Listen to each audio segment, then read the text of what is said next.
Hey guys, welcome back to the channel. This is story about what if Naruto meets Kurama when he is 4 years old, part 1. Before I start, please do support for more amazing content and comments for part 2. Do consider to subscribe my channel and share my video to your friends and check out the description as well. Let's start the video. 4 years old Naruto Uzumaki walked down the street, ignoring all the glares directed at him. Acknowledging the venom directed at him only seemed to encourage them. That was one of the first things he had picked up in his life. The skill to ignore the world around him. So disconnected was he from reality that he did not see or hear the cart that was aimed at him until it was too late. The acrid smell of disinfectant and tobacco greeted Naruto as he opened his eyes. Ignoring the shooting pain in his right leg, he sat up with a groan and looked around. He was in a drab, dusty hospital room, and sitting by his bed, calmly smoking his pipe, was the Sandaime Hokage, Hiruzen Sarutobi. With another groan, he pulled off the sheet covering him and inspected his leg. As the pain had indicated, his right leg was covered in a swathe of heavy bandages. "What happened, Gigi? Why am I in the hospital?" he asked softly, staring at his battered limb. "Don't you remember Naruto?" The young boy shook his head. "You were attacked. There was an attempt to run you over. Luckily for you, they botched it up. You only received a glancing blow. Your injuries are not too severe and you should recuperate quite soon. My men have apprehended the people responsible, and I will be personally ensuring that they are thoroughly punished." Naruto nodded slowly, digesting the information. With a grimace, he tried to move his leg. Shooting tendrils of pain rushed up to his head from his leg. "Don't get up. You need to rest. You're lucky to have no broken bones, but it's better if you don't move around too much." Naruto cursed under his breath. He couldn't get up even if he wanted to. The pain coursing through his body was clouding his mind. With another groan, he lay back down. He didn't think he would be going anywhere tonight. "Naruto, why were you roaming around so late at night when I have explicitly told you not to do so? You were supposed to be home with your caretaker." "She kicked me out." Naruto glanced at the old man out of the corner of his eye and saw a look of barely controlled anger on the Jiji's face. "What? Why did Minami-san do that? Weren't you two getting along well? You told me that she was much nicer than the previous two caretakers." "It was my fault. Not hers." "Why? What happened?" "I was playing in the house and I broke a vase. I tried to clean it up before Minami-san saw, but I cut the back of my hand on a piece of broken glass. There was some blood. Minami-san brought some bandages to tape it. But then she..." Naruto stopped talking abruptly. He didn't want to remember what had happened after that. He didn't want to remember the look of fear his caretaker had thrown at him. She had taken one look at his cut, and a look of abject terror had materialized on her face. She had called him a demon. She had screamed at him to leave and to never come back. It had hurt. He was used to being called a demon by strangers. But when it came from the nice Minami-san, it had really hurt. Minami-san who cooked so well. Minami-san who was so much kinder than his previous caretakers. Minami-san who had told him that he was like her own son. "Naruto, I know it is difficult, but you have to tell me what happened if you want me to help you." "I don't know. She just looked at my hand and began to scream. She called me a demon and told me leave," mumbled Naruto, still refusing to look at the man he considered to be his grandfather. A few drops of salty tears slowly leaked out of his eyes. Sarutobi was once again at a loss for words. He found that this happened a lot when he was dealing with Naruto. All that he had wished for was to give the boy a happy childhood.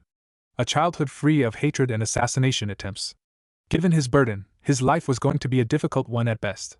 Today was the irrefutable proof that he had failed miserably at that. For the first time in all his years as Hokage, he did not know what to do. He didn't know what to say to allay the boy's fears. He lifted the boy off the bed and hugged him as if he was embracing his own son. He stroked the boy's back soothingly. "Naruto, don't worry. You're not a demon. Don't believe anything that woman said to you. You're a human just like I am. You're just like any other person in this village. What happened was not your fault. It's just that Minami-san couldn't understand how special you are. Gigi, please don't leave me like Minami-san and Aoi-san and Inoue-san did. Minami-san said that I had fooled you somehow. She said you would come to your senses one day and see what I really was. I swear, Gigi, I am not playing any trick on you. I swear. I would never do anything like that to you. Please don't leave me like the rest of them. Please." The boy was shaking with sobs. He was going to flay that woman. How could she utter such insensitive words to an innocent boy like this? She had almost broken him. He pulled the boy's head up gently by his chin and looked into his eyes. "Naruto, believe me when I say this. I will never leave you. I know that you aren't playing any tricks on me. I know what kind of person you really are. I trust you. Don't worry. I swear that I will always be there for you. Naruto pulled his head free, buried his face into Sarutobi's chest, and continued sobbing. Sarutobi had never seen the boy cry before. Gigi, why does everyone hate me? Why do they keep trying to kill me? What did I ever do to them? How do I make them stop? Please tell me. I'll do anything and everything. Please tell me. Sarutobi hugged the boy tighter. Naruto, I can't tell you the reason now. You are not ready for it yet, but you will be someday, and I promise to tell you then. However, listen to what I'm going to say to you now, and never forget it. When you were born, you were chosen to be the hero who would protect this village. However, the villagers do not know that and they hate you for it. Instead of succumbing to your anger towards them, you have to overcome your hate. You must endure their anger and prove to them with your deeds that you truly are a hero. You must not give in to hate and lower yourself to their level because you are made of better material than them. You're better than them and I know it. Only if you work hard will you ever be respected by everyone. I know that it's not fair. I know that this path is very difficult, but that is why you were chosen. You're the only one who can do it. Because you are a hero. It's up to you if you want to go down the path chosen for you. Even if you don't understand what I just said, remember it. You will understand it one day, I promise you. Sarutobi slowly rocked the boy on his lap. With time, the boy's sobs faded away. After a while, Naruto pulled himself free and climbed back gingerly onto his bed. He wiped his face with the sheet and started staring out of the window. Sighing, Sarutobi got up to leave. Naruto, you stay here for a while. I'll try and find a new caretaker for you as soon as I can. Someone more trustworthy than the previous 3. No, Gigi, don't bother. She'll also leave me as soon as she can. I don't need a caretaker anymore. I can take care of myself. Let me be. It's better like this. It's easier like this. I'm sick of the betrayals. I don't need any more of them. Once again, Sarutobi didn't know what to say. Fine. I'll get you an apartment and open an account for you in the bank. Since your parents were shinobi, the village will give you a yearly grant. It's not much, but if you are smart then you will be able to get by easily. With that and a heavy heart, he left the boy to his thoughts. Naruto watched the man he considered to be his grandfather walk out of his room. Once the old man had left, he turned his attentions to his window. Naruto stared out of the window, his eyes out of focus, as he thought about what the old man had told him. His words hadn't made any sense. How could somebody like him be a hero? Why had he been chosen in the first place? He had no special skills. At least none that he knew of. And why had he not been given a choice in the matter? It was a mystery. That was what his life was. A complete mystery. He had so many questions but nobody ever answered them. No one. Not even the old man. He was kind and took care of him, but he never gave him what he really wanted. His whirling thoughts coupled with his pounding leg to give him a headache. He lay back down and let sleep overpower him. He sighed as the pain faded away and he drifted off into oblivion. In his dreams he was floating. Floating in a sea. A red sea. Boy, do not listen to the foolish ramblings of that old man. He does not understand your pain. I do. I know how it feels to be hated by everyone. Kill them. Kill all of them. Take out all your hatred on them. Use my power and end everything. Naruto opened his eyes with a start. He stood in a large room. A dark room. There were rusty, corrugated pipes running up the walls and the floor was flooded with dark, bubbling water. In front of him was a large cage. Large enough to fit the entire Hokage building within it. Within it was a gigantic red beast with 9 tails. The beast was radiating pure hatred. And sheer power. It pushed forward against the bars of his cage and pinned him down with its monstrous killing intent. Images of his impending death flashed through Naruto's mind. He could feel the caged animal's anger penetrating through his skin and all the way to his very bones. It was primal. It was unimaginably powerful and overbearing. His knees began to shake as he struggled to remain standing. You are the Kyuubi. But you're supposed to be dead. The Yondaime Hokage killed you. There's a festival held every year for it. Where am I? What's going on? How did I get here? Is this a dream? Cried Naruto in panic. This is no dream. This is the realm inside you. This is your mind. Use my chakra. Use my power. Use it and kill all those who look down upon you. Only then shall you know peace. Naruto woke up with a jolt, his stomach burning as it were on fire. Sarutobi was almost at the end of the corridor when he felt an aura. An aura that he had last felt 4 years ago, the night Naruto had been born. The night his successor and his wife had sacrificed themselves for the sake of the village. Dread filled him. He shined back into Naruto's room. The boy lay on the bed covered in a red chakra cloak. His normally cute whiskers were now feral, like that of a fox. Fangs were protruding out of his mouth. His nails were transforming into claws. Sarutobi stood shocked for a second. Then his hands rushed together to make hand signs. The tips of the fingers of his right hand began to glow blue. Let's hope this works, thought Sarutobi as he slammed his hand onto the boy's stomach. Naruto jolted awake and noticed that his stomach felt as if it had been hit by a boulder. He looked up and saw the Gigi staring at him with anxiety in his eyes. Naruto, what happened? Are you okay? How do you feel? Naruto was confused. His mind was spinning. With a shaky breath, he slowly sat up. Had that been a dream? Had he been hallucinating? But it had felt so real.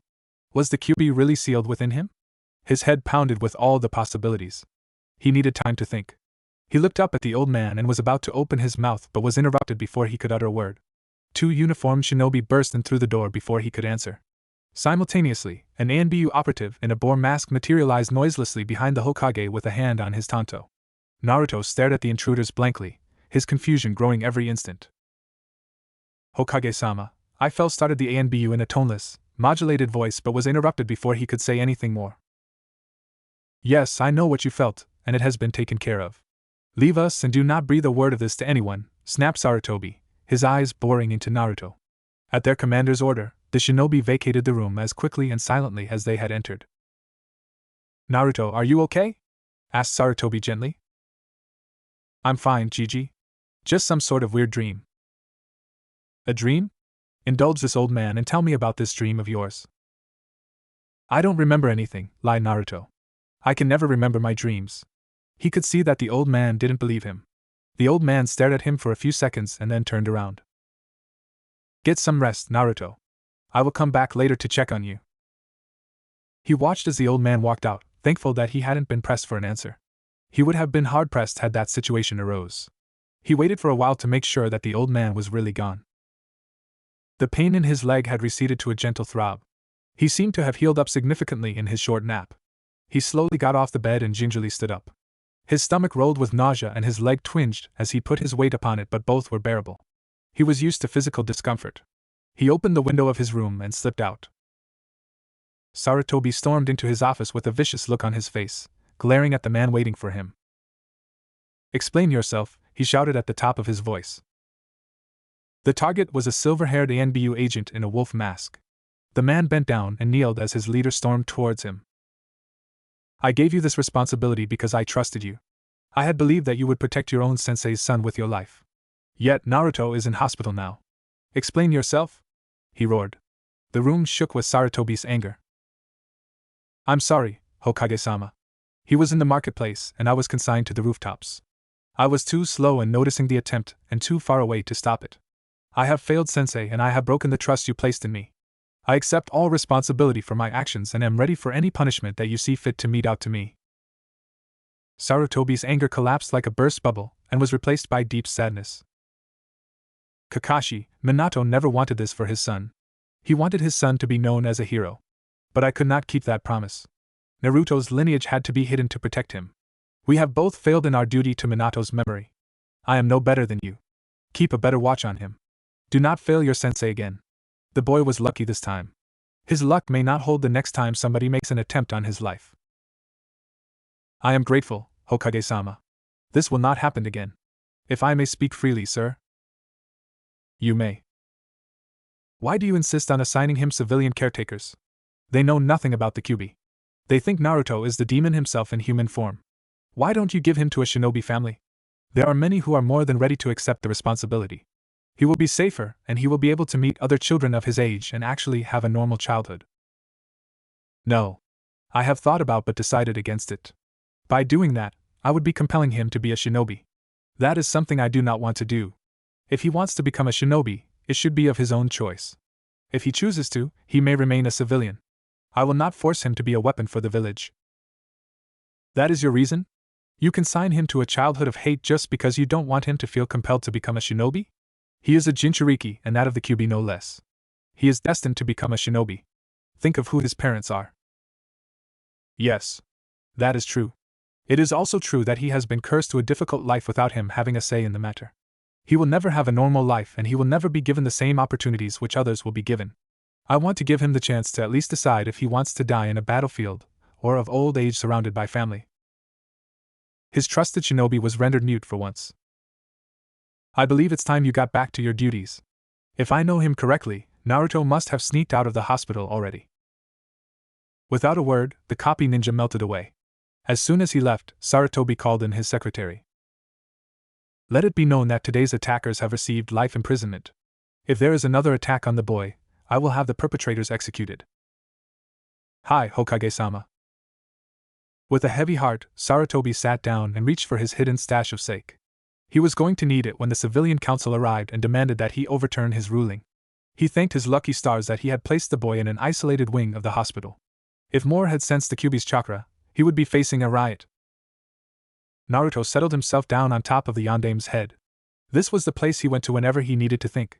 Or a place to hide. The place had a calming effect on him that he never felt elsewhere. He was the Kyuubi's container. What he had seen could not have been a dream. It had been too real. He could still feel his bones vibrating from that fleeting meeting. His mind was still reverberating from the fox's voice. That was why everyone hated him. The Yandame had not sacrificed himself to kill the Kyuubi. He had sacrificed himself to seal the Kyuubi within Naruto. To the villagers, he was the one who had killed their kin, razed their homes, and taken away their beloved Hokage. Why had he been chosen? His birthday was on the same day as the Kyuubi attack. Was it because he had been a newborn? He might have been the only newborn available at the time. Could the Kyuubi only be sealed within newborn babies? Why not seal it within a strong shinobi like the Jiji? The old man's words suddenly made sense to him now. He realized why the old man had called him a hero. He understood what the old man wanted from him. For the first time in an eternity, his life made sense. He knew now why the village hated him. He got up and went back to the hospital. A week later, Naruto ran into his new apartment with barely contained excitement. He had left the hospital as soon as the Jiji had gotten him this place. The Jiji had hired someone to bring over all of his belongings from Minami-san's house. He was grateful for the old man's thoughtfulness. He had been dreading returning there. His new house was small but completely furnished. He supposed that he would have to learn how to cook, now that he was going to be living alone. He sank onto his couch. It was threadbare and lumpy, but it was his. This whole place was his. He let out a small hoot of happiness. His happiness faded away after a while. It was time to get down to business. He had been planning this for a week. Ever since his dream. He sat down in the middle of his living room, closed his eyes and formed the lotus position. He then started to meditate. He reached out to the boiling rage within him that he could always feel bubbling away. The rage he had always kept locked away. When he opened his eyes, he was back in the large room with pipes. He looked up at the cage within him. His prisoner was wreathed in darkness. He could only just make out his monstrous form in the darkness. "Hello," he called. The room reverberated as the Kyuubi released a deep growl. Two huge eyes flicked upon and glared down at him. There was no killing intent directed at him yet. The Kyuubi moved forward into the light and settled down onto his paws. "You have come here of your own volition, mortal. You are stupider than you look but brave." Naruto stared back at his prisoner with no fear in his eyes. "Tell me, what do you want?" "Nothing. I just wanted to see the reason why my village hates me." Naruto opened his eyes and returned to his house. The next day, Naruto woke up with a grumbling stomach. He decided that it was not a nice way to start the day. He sighed. He supposed he would now have to go shopping for food. His caretakers had always taken care of that till now. Then it struck him that he had no clue what to do with the food after he bought it. He cursed himself for not learning how to cook from Minami-san while he could. His stomach released another loud grumble. Cursing his stomach, Naruto got up and decided to wing it. Naruto stared at the sheer number of vegetables, fruits, meats, and dairy products arrayed before him. He had no idea what to buy or how to cook any of them. Now that he thought about it, he didn't even know if his apartment came with the utensils that he would need to make a meal. Not that he knew how to use them. In a daze, he wandered deeper into the store, avoiding the sullen gaze of the owner. His wandering eyes came to rest on the instant food counter. That was something he could handle. Instant pasta. Instant pizza.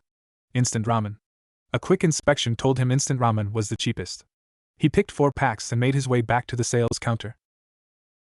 The owner schooled his face into a small smile as he approached. Sir, if you don't mind, could you please replace those packs from where you picked them up? Those items are for display only. If you'll wait a few seconds, I'll bring some fresh stock from the back. Naruto nodded. This was the first time shopping. How was he supposed to have known about display items? He replaced the packs and waited for the owner to return. The owner was back in a few seconds like he promised. Let me ring these up for you, sir. You mind if I see those? A female voice called out. Naruto turned and saw that the owner of the voice was a young woman with brown hair. She stormed up to the counter and snatched a box of ramen from the owner's hands. Turning it over, she peered at the label. What she saw did not make her happy. You sick bastard. How dare you try to cheat an innocent boy like that? Don't you have any shame? These are all way past their expiration dates. Ayame-san, this is not some innocent kid. This is that demon kid. He doesn't deserve your kindness, the shopkeeper replied hotly. Shut up. Look at that cute face of his. Does he look like a demon to you? Shame on you. I'm going to tell all my friends to avoid this place from now on. She walked up to Naruto, smiled at him, and held out her hand. Hi. I'm Ayame. Come with me. I'll help you buy whatever you want. She grasped Naruto's hand and pulled him along behind her.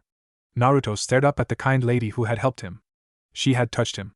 She was still touching him. Almost everyone avoided physical contact with him. Her hand felt warm and nice. So tell me, what do you need to buy? Oh wait, that was so rude of me. I didn't even ask you your name. Naruto pulled his hand free.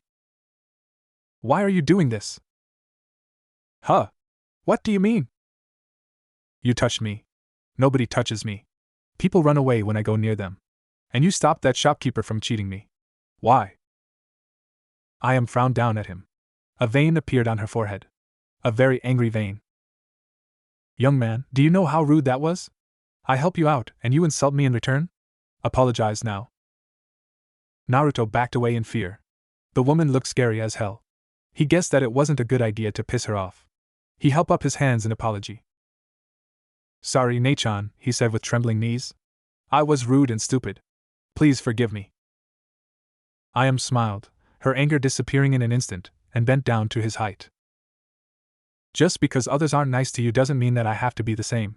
Besides, you're so cute, there is no way I could be mean to you. She reached out and pulled his cheeks. Naruto grimaced but didn't try to free himself. He didn't want to set this woman off again. He had thought looking for food to buy had been hell, but this was much worse. This woman was angry at him one instant and petting him the next. He decided to do his best to avoid her in the future. As he came to this conclusion, his stomach let go another rumble. She heard it and let go of his cheeks. For the first time today, his stomach had done something useful for him. You're starving, aren't you? Come on. My dad and I run a restaurant. You can eat something there. It's not too far away. The Gigi had told him not to follow strangers, especially the ones that offered him things. His stomach groaned again. He shrugged and followed the crazy woman. If she was going to kill him, then at least he would die with a satisfied stomach. If he became a ghost, he didn't want to be stuck haunting people whilst he was eternally hungry. He would prefer to scare them with his moans, not with his grumbling stomach. A couple of hours of hunger was more than enough for him. Hey, Dad. We have a customer. This is Naruto-kun. Whip him up a bowl. Sure. Have a seat, young man. What do you have? Naruto stared at the menu for a few seconds, struggling with the characters. The Gigi had taught him how to read recently, but he still needed more practice. 1 miso ramen. Good choice. It'll be ready in a couple of minutes. True to his word, Tsuchi-san placed a delicious-smelling bowl in front of him. As Naruto inhaled the aroma, his hunger amplified. He dug in with gusto. It was even tastier than it smelled. Oi, Gigi. How much for 1 bowl? 20 ryo. Naruto ran a couple of calculations in his mind. Another skill the Gigi had taught him. Eating here would turn out to be cheaper than buying the food himself. Besides, it saved him the hassle of learning how to cook. Plus, the food smelled heavenly. Great. 1 more, old man. 2 days later. Naruto walked back into his house after dinner at Ichiraku. He had been eating all his meals in the place for the past couple of days. 2 days he had spent thinking about his prisoner. He had questions. Many questions. and for once he believed that he was going to get answers. He closed the door behind him and walked over to the center of the room. He sat down and closed his eyes once more. His sandals were soaked through with water in an instant. The water had been hot enough to scald him when during his first involuntary visit into his mindscape. This time, however, the water pooling around his feet was cool. Cold enough to feel pleasant against his skin. He opened his eyes and stared up at the Kyuubi once more. Back then, you offered to give me power. Why? One ominous eye flicked open and peered down imperiously at him. You wanted to kill. I offered you the power you needed to do so. I didn't want to kill anybody, said Naruto, shaking his head. I was angry. Angry at them. But I didn't want to kill anyone.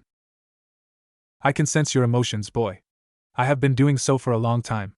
I know what hatred feels like. I don't want to kill them, repeated Naruto.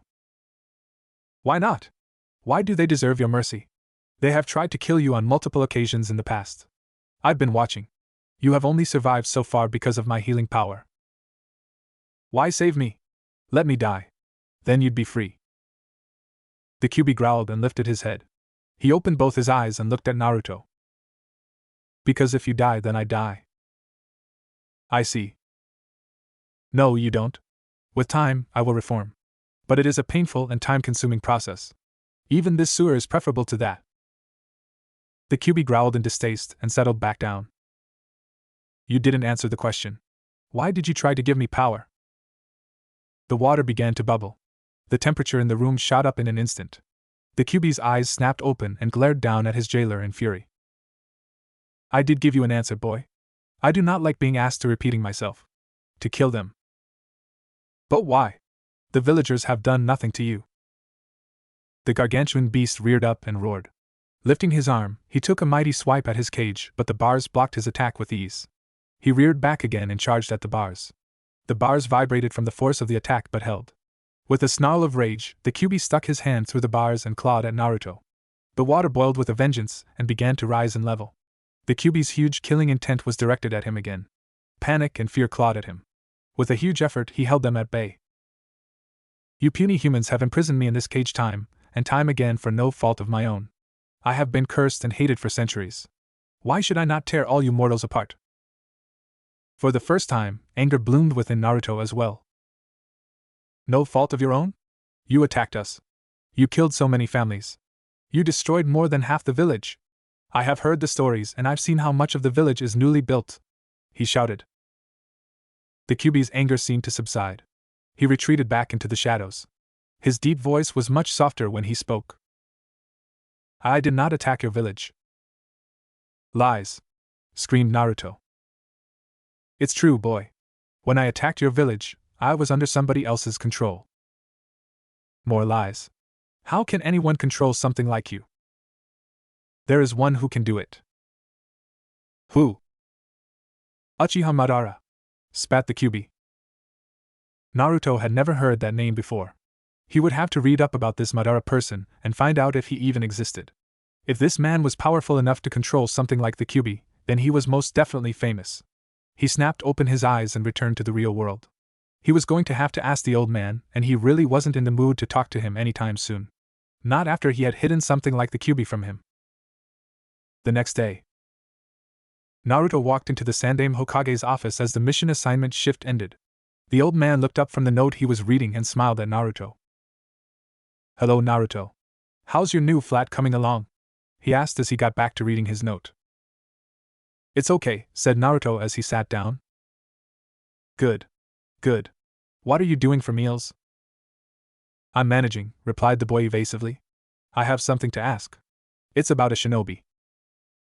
Years of dabbling in politics had required that he be able to detect even an undercurrent of hostility. And right now, Naruto was generating quite a lot of it. He put down the note and turned his full attention onto his adoptive grandson. Not one for games, he jumped right in.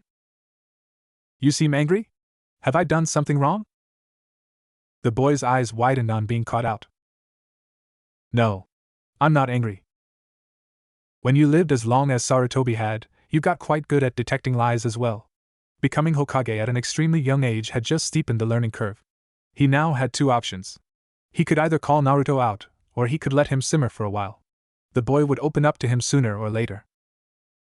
I see. Who did you want to talk about? He asked. Uchiha Madara. Sarutobi schooled his face with ease. Years as Hokage had helped him develop that skill as well. Madara was a name he had not heard in a while. Hearing it from a 4-year-old boy was even more surprising. Where did you hear that name? He asked softly, his voice level. I heard Tsuchunin talking about him in a restaurant. Another lie. And a rather bad one at that. He let it pass. I see. And what were they saying about him? Well, they were saying something about how he can control the Kyuubi, he said, his voice trailing away uncomfortably. Another obvious lie. And a troubling one at that, but it was too late for him to call him out on it now. Not how he can. How he could. Huh. Uchiha Madara is dead. And he has been so for many years now. He was defeated in battle by the Shodai Hokage, said Sarutobi, pointing at his predecessor's painting with his pipe. So what did you want to ask about him? Well, if people can control the Kyuubi, then why did the Yondaime have to sacrifice himself to defeat the Kyuubi? Something was wrong, and Sarutobi knew it right away. All these questions hit too close to home to be a coincidence. No. It is impossible to control a Bijou. Wait. Interrupted Naruto. You mean there are more like the Kyuubi?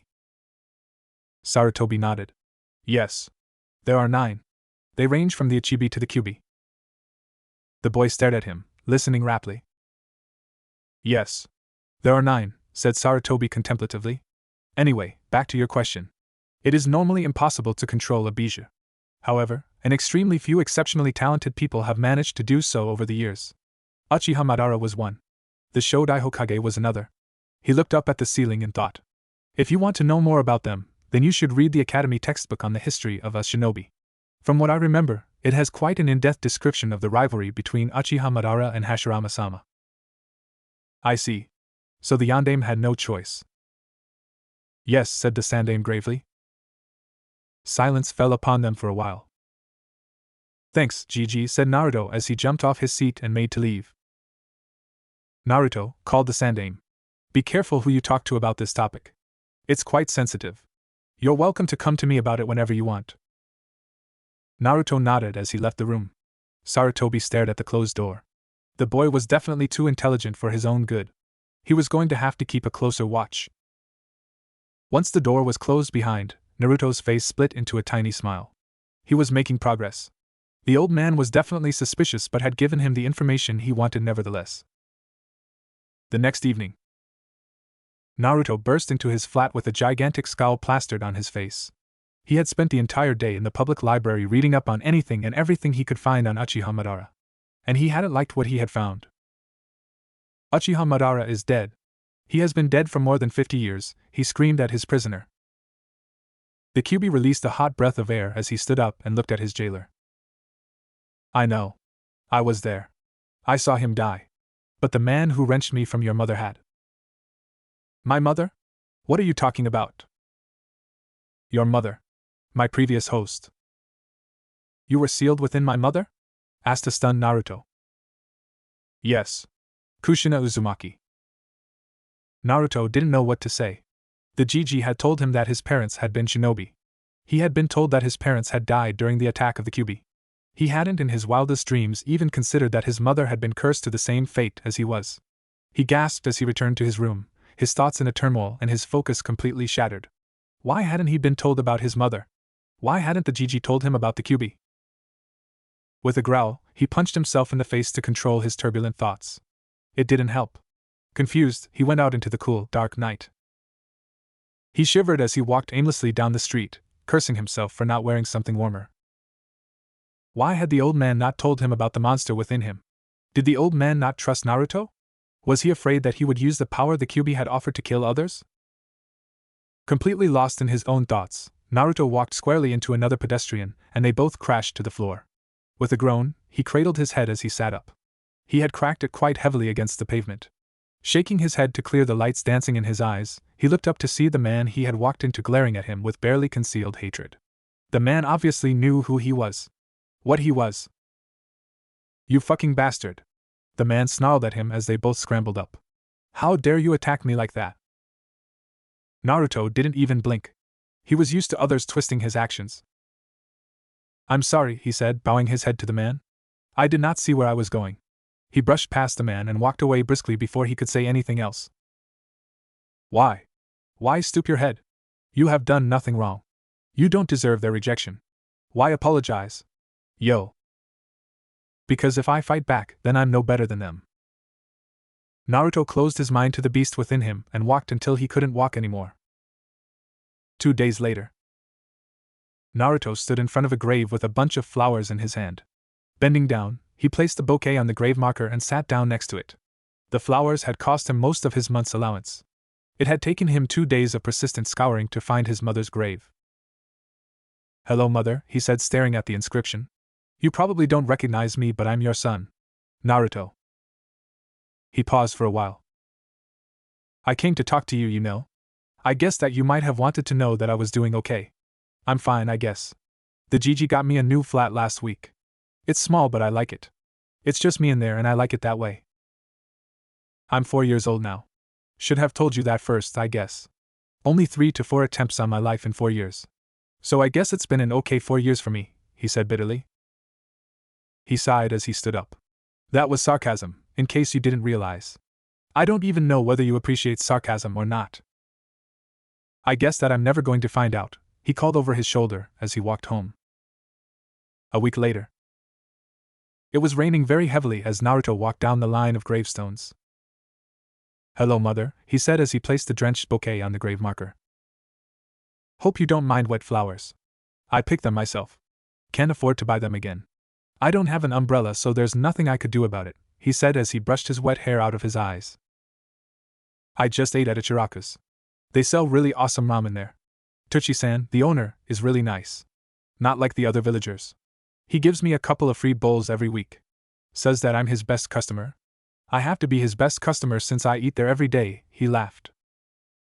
His daughter, Ayame-san, is nice too. She's scary but nice. She's also not like the other villagers. Did the villagers hate you as well? They must have, 'cause they definitely hate me. Did you hate them as well? He asked softly. He closed his eyes and looked up at the stormy sky. He could see the flashes of lightning through his eyelids. I used to hate them as well. I went out to the festival last year and they tried to kill me. And Anbu stopped them before they finished the job. I used to hate them. But it was tiring. I was angry all the time. It just gave me a headache. Made my mind spin. So I gave up.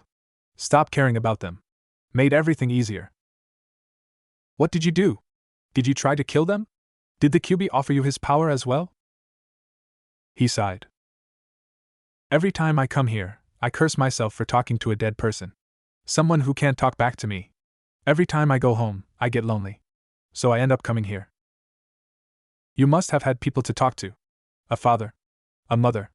A family. My father. Must have been nice. Hot tears mixed with the cold rainwater and ran down his face. Why me, mother? Why was I chosen? Why did you die and leave me with this thing inside me? Naruto's sneakers squelched noisily on his carpet. He pulled off his sneakers and lay down onto his couch, not caring if it got wet. He closed his eyes and focused on entering the world within him. Each time was easier than the previous one. With a sigh, he sat down in the water and hugged his knees. Don't you ever get tired? Of what? Of being angry all the time. Try being imprisoned alone for years on end, boy. I'm a prisoner as well. I can't leave this place because of you. And I'm alone. Nobody comes near me because of you. The Kyuubi stared at him intently but gave no response. I used to hate them as well. For how they treated me. The people in the orphanage. My caretakers. I was angry at them all the time. But I just got tired of it. Being angry didn't help me in any way.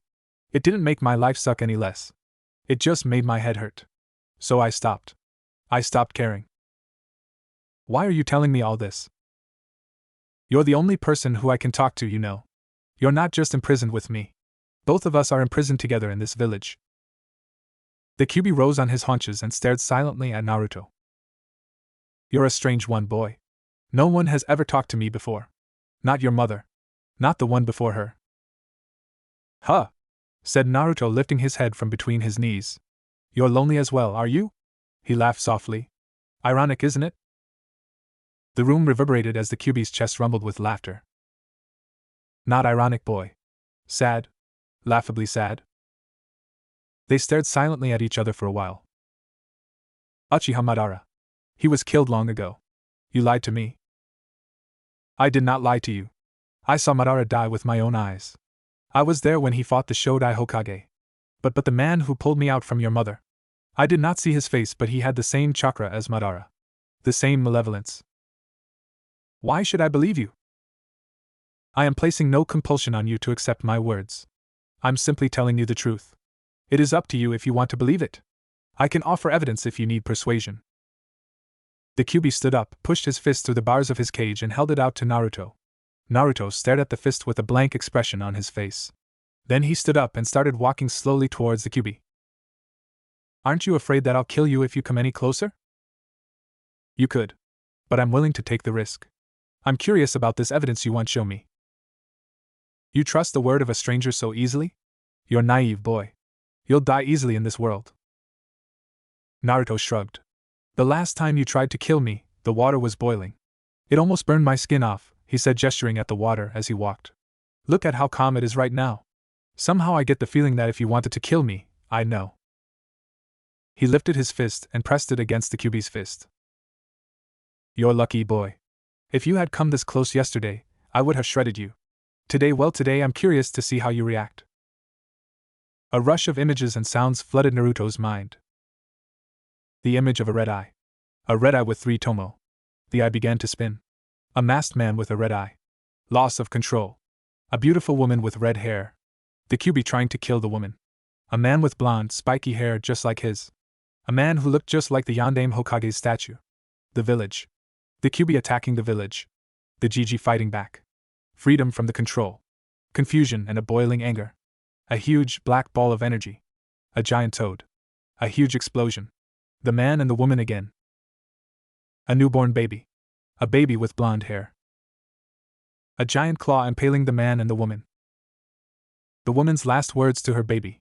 The woman's last words to him. His mother's last words to him. His father's last words to him. With a cry, he jumped back and fell to his knees in the lukewarm water. A barrage of hot tears escaped from his eyes and flooded his face. He pressed his hands to his face and tried to calm down his racing heart and mind. He tried to make sense of the images he had received. The Yondaime was his father. He had sacrificed himself and his mother to save the village. You killed them. You killed my parents. Yes. Yes, I did. Anger and grief flooded him. He saw red. He woke up with a roar of rage. Tears were still streaming out of his eyes. Tears of anger. Tears of grief mourning the death of his parents. He bolted. He burst out of his flat barefoot. He ran. He ran into the raining night. He ran until he could feel no more. When Naruto woke up, he was lying in own bed. With tired, shaking arms, he lifted the covers and saw that was wearing his pajamas. He rolled off his bed, wondering how he had gotten back home and who had changed him. He walked into his bathroom for his morning ablutions. He glanced at his reflection in his mirror as he pulled off his shirt. He took a second, longer look. He looked just like his father. As he stared into the mirror, memories of the previous night flooded his mind. With a cry of anger, he struck his mirror with all his might, instantly shattering it into a million pieces. Droplets of warm blood trickled from his fist and landed on his floor. He lifted his fist and examined it. Shards of sharp glass were sticking out of it. He pulled out the pieces one by one and then washed his hand in warm water. He held up his hand again and watched as the punctures closed up. The Yondaime was his father. His father had been the Hokage, the strongest man in the entire village. And the village still existed only because of his sacrifice. His hands tightened into fists. He wouldn't let his parents' sacrifice go in vain. He would do what they had wanted him to do. He would be a shinobi greater than either of them. He would do it for them. Not because he loved this village. Not because he wanted to prove himself to others. He would do it because he could not let his parents' sacrifice be in vain. And the first thing he needed to do was get a new mirror. He closed his eyes and landed in his inner world. He walked right up to the prison within him and stared up at the Kyuubi. I'll make you a deal. What kind of deal? You help me become Hokage. In return, I'll study up about this seal. When I figure it out, I'll open it and let you go. The Kyuubi leaned down and held his head at Naruto's level. Hot breath escaped his maw and hit Naruto's face. You would do that for me? Naruto shrugged. Why? I killed your parents. I tried to destroy your village. Yes. You did. But I don't blame you. My parents. They were treating you just how the village treats me. You were angry at the ones imprisoning you against your will for no fault of your own. They were trying to imprison you again. I understand you. I've had to bear this hatred for just 4 years. You've been shunned this way for God knows how many years now. But why? Why trust me now? Why trust me now when no one has done so before? You could have killed me yesterday. You didn't. I guess I owe you one. Plus, you showed me the truth yesterday. You didn't hide that you killed my parents. You gave me my parents' final words to me, he said, holding his fist against his heart. That means a lot to me. The Kyuubi was silent. It's not that straightforward. Your chakra coils has developed around my presence. If you let me go, you will definitely die. You cannot break open the seal. You will have to unlock it the way it was designed. Naruto stared at the Kyuubi and silently held out his fist. If that's what it takes, then I'll do it. It's not like I have anyone to live for anyway. Partners? He asked. The Kyuubi stared at the offered fist for a long while before pushing his own fist through the bars. Yes. Partners. For now. The Kyuubi pressed his fist against Naruto's. You break the deal and I'll kill myself. Take you down with me. Another hot breath escaped the Kyuubi as he growled softly. I keep to my words, boy. Naruto nodded. Don't forget that your death will not kill me. If you prefer the sewer, then I'm sure it must be bad enough. So, you got a name, or do I have to keep calling you the Kyuubi? An expression of surprise flitted onto the Kyuubi's face. What makes you think I have a name, boy? Naruto shrugged. Nothing. Just thought I should ask you your name considering that we just became partners. The Kyuubi stared at the boy standing in front of him for a long while. You're a strange one, Naruto Uzumaki. Unlike any human I have met before. Yes, I do have a name. Kurama. I see. That's good to know. Well then, Kurama-san, I'm off. See you around. Naruto opened his eyes and returned to his bathroom. The next morning, the librarian shot a look of utter distaste at him as he entered what she considered to be her domain. He ignored her. As long as she confined herself to looks, she wouldn't be able to get through to him. He hadn't let it bother him yesterday. He wouldn't let it bother him today. Hidden villages took pride in their secrets, and went to immense lengths to ensure that they remained secret. Hence, the Konoha library was split into multiple sections: the public section, the genin section, the chunin section, and the jounin section. While one would not be able to find instructions for jutsus in the library, it contained many generic texts for every possible field of interest for a shinobi. Under the eye of the Sandaime, the library had grown so large that it now occupied a building of its own. The ground floor was open to all and was maintained by a civilian staff. From the first floor and above, the library was sealed off and heavily guarded, with access granted to only those who possessed the Konoha Hittite and the requisite rank. On his first visit to the library, Naruto had managed to find the aisle which catered to academy students. He had then focused only on books catering to the history of shinobi. This time he brought in his search. A while later, he returned to the librarian with books pertaining to ninjutsu, chakra control, and stealth. I would like to issue these, please. An oily smile blossomed on the woman's face as she inspected the titles. I'm sorry, but you cannot take these books out of the library. Naruto's eyes narrowed. He didn't like where the conversation was heading. What do you mean? This is the public section, isn't it? Yes, but these books are about the shinobi arts. You need an adult guardian to issue books regarding the shinobi arts. You've got to be kidding me. You made up that rule just now. The woman didn't rise to his taunt. I did not make the rules. Do you want to talk to my manager? His office is upstairs and he'll be more than happy to answer any questions you may have. If the manager had his office upstairs, it meant that he was a shinobi. With a deep breath, he bottled away the anger growing within him. No, it's okay, said Naruto as he took back the tomes. I'll put these back where I found them. Thank you for your time. Turning sharply, he headed for the reading section. He guessed that he was going to be spending a lot of time there. 1 month later. Naruto sat in the middle of his room poring at a scroll lying in front of him. The floor all around him was littered with dozens of scrolls. Given that he couldn't bring books home, he had taken to making his own notes, something which had turned out to be a blessing in disguise. He found that his mind retained things much more easily if he wrote it down. The scroll he was staring at was a list. A to-do list. A list he had created after many hours in the reading room of the library. He had started off with the academy textbooks, and it had proven gold. He had devoured through them like a hungry wolf does its prey. Once he was done, he had a broad outline of all the basic abilities he needed. There were a wide variety of skills a shinobi could specialize in, but there were a few essential skills which all shinobi required to survive in the field. Theoretical knowledge, physical strength and endurance, Taijutsu, chakra control, ninjutsu, dispelling genjutsu, proficiency with projectile weapons, stealth, survival skills, first aid skills, teamwork and tactical thinking. Mastery of these fields was absolutely essential for promotion to Chunin. Most genin were given a working knowledge by the academy, and were then whipped into shape by their jounin sensei. He, however, was aiming much higher. He was aiming to master the list before he joined the academy. Once he joined the academy, he would be competing with children from the various clans of the village. Given the intensive training they received on a day-to-day basis, he would be extremely hard-pressed to keep up. He needed a training regimen, and a strict one at that. The academy textbooks outlined the basic aspects of all the fields he wanted to master. That would have to be his starting point. The problem for him were fields like taijutsu and stealth. These were techniques one could not learn from a book. They required hands-on practice and a guiding hand. With that in mind, he had pushed them down the pecking order. Physical training in the mornings. Theoretical knowledge in the library in the afternoons. Chakra control and ninjutsu training at nights. That was going to be his regimen for the coming few years. He grinned and shivered in excitement. This was going to be fun. He'd never had fun before. He was looking forward to it. The other stumbling block was Fuinjutsu. Fuinjutsu was an extremely arcane and niche field of shinobi arts.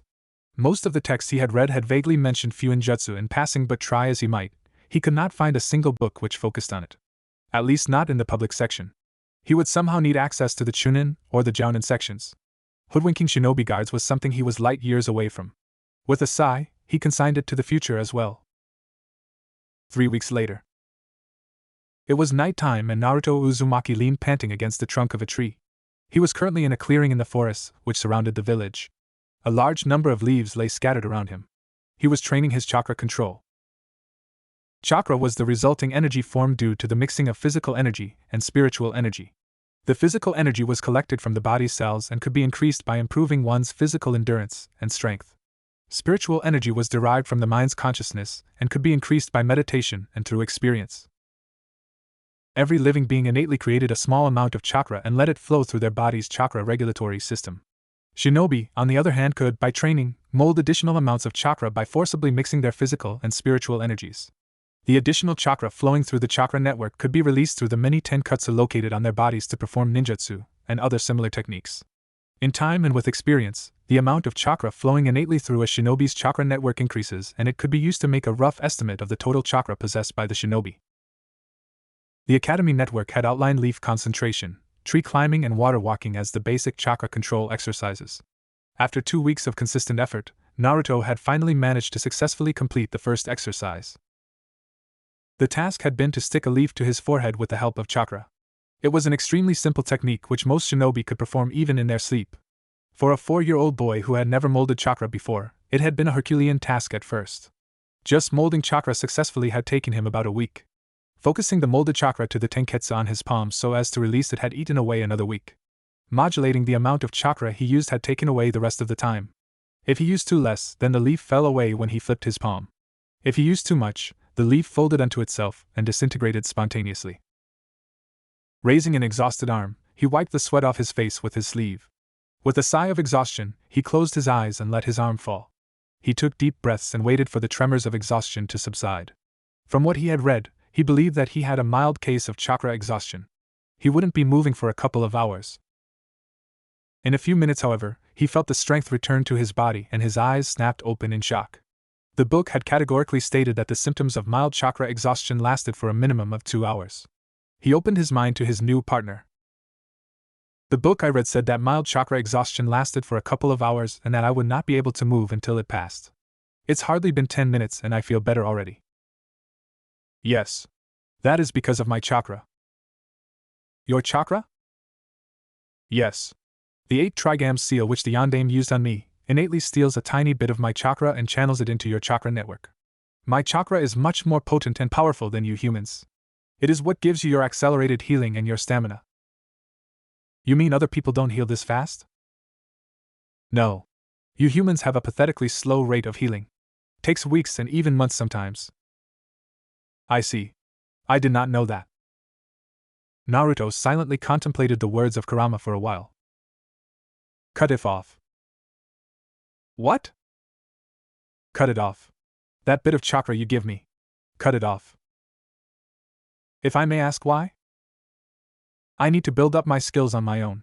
I can't rely on your power completely. Why not? Using my chakra, you'll easily become one of the most powerful shinobi in this village. Yes. That's true. I'll be able to become Hokage. And then what? Like we agreed, I'll be releasing you once I figure out this seal. What then? No. I have to be self-reliant. I see. As you wish. Thank you, Kurama-san, said Naruto as he sat up. This tiny bit of chakra you mentioned. Is that all you can give me? No. I don't think so. This seal of yours is, how do I put it? Let's say that it is slightly open. I think I can give you much more. Be warned, however. My chakra is nothing like yours. What do you mean? My chakra is much more potent and powerful than yours. You cannot utilize it for minor tasks like sticking things to your body. It is not meant for techniques which require fine chakra control. I see. Give me some of your chakra now.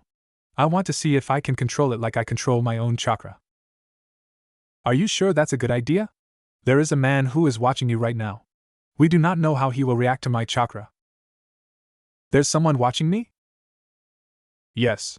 There are 2 of them. They alternate with each other and keep guard on you at all times. And why didn't you tell me this before? He asked hotly. I am not one to initiate conversations unless it is extremely important. Given that the man seemed to be your protector, I didn't deem it to be of urgency. I see. For future reference, I would like to be told about things like this right away, said Naruto, a tad stiffly. I'll make a point of it. Thank you, said Naruto and lapsed into a thoughtful silence. You said that you sensed him, said Naruto after a while. What exactly did you mean by that? I am able to sense the chakra and negative emotions of those around me. Negative emotions? I am attuned to anger, hatred, vengeance, and similar states of mind. Why? My creator created me as an embodiment of anger and hatred. Why he did so is an answer only he knows. Creator? That is a story for some other time. I see. And what is your range? Given that I am stuck in this cage of yours, my sensing range has been severely curtailed. I would say a few 100 feet at most. I see. That's going to be extremely useful, muttered Naruto softly.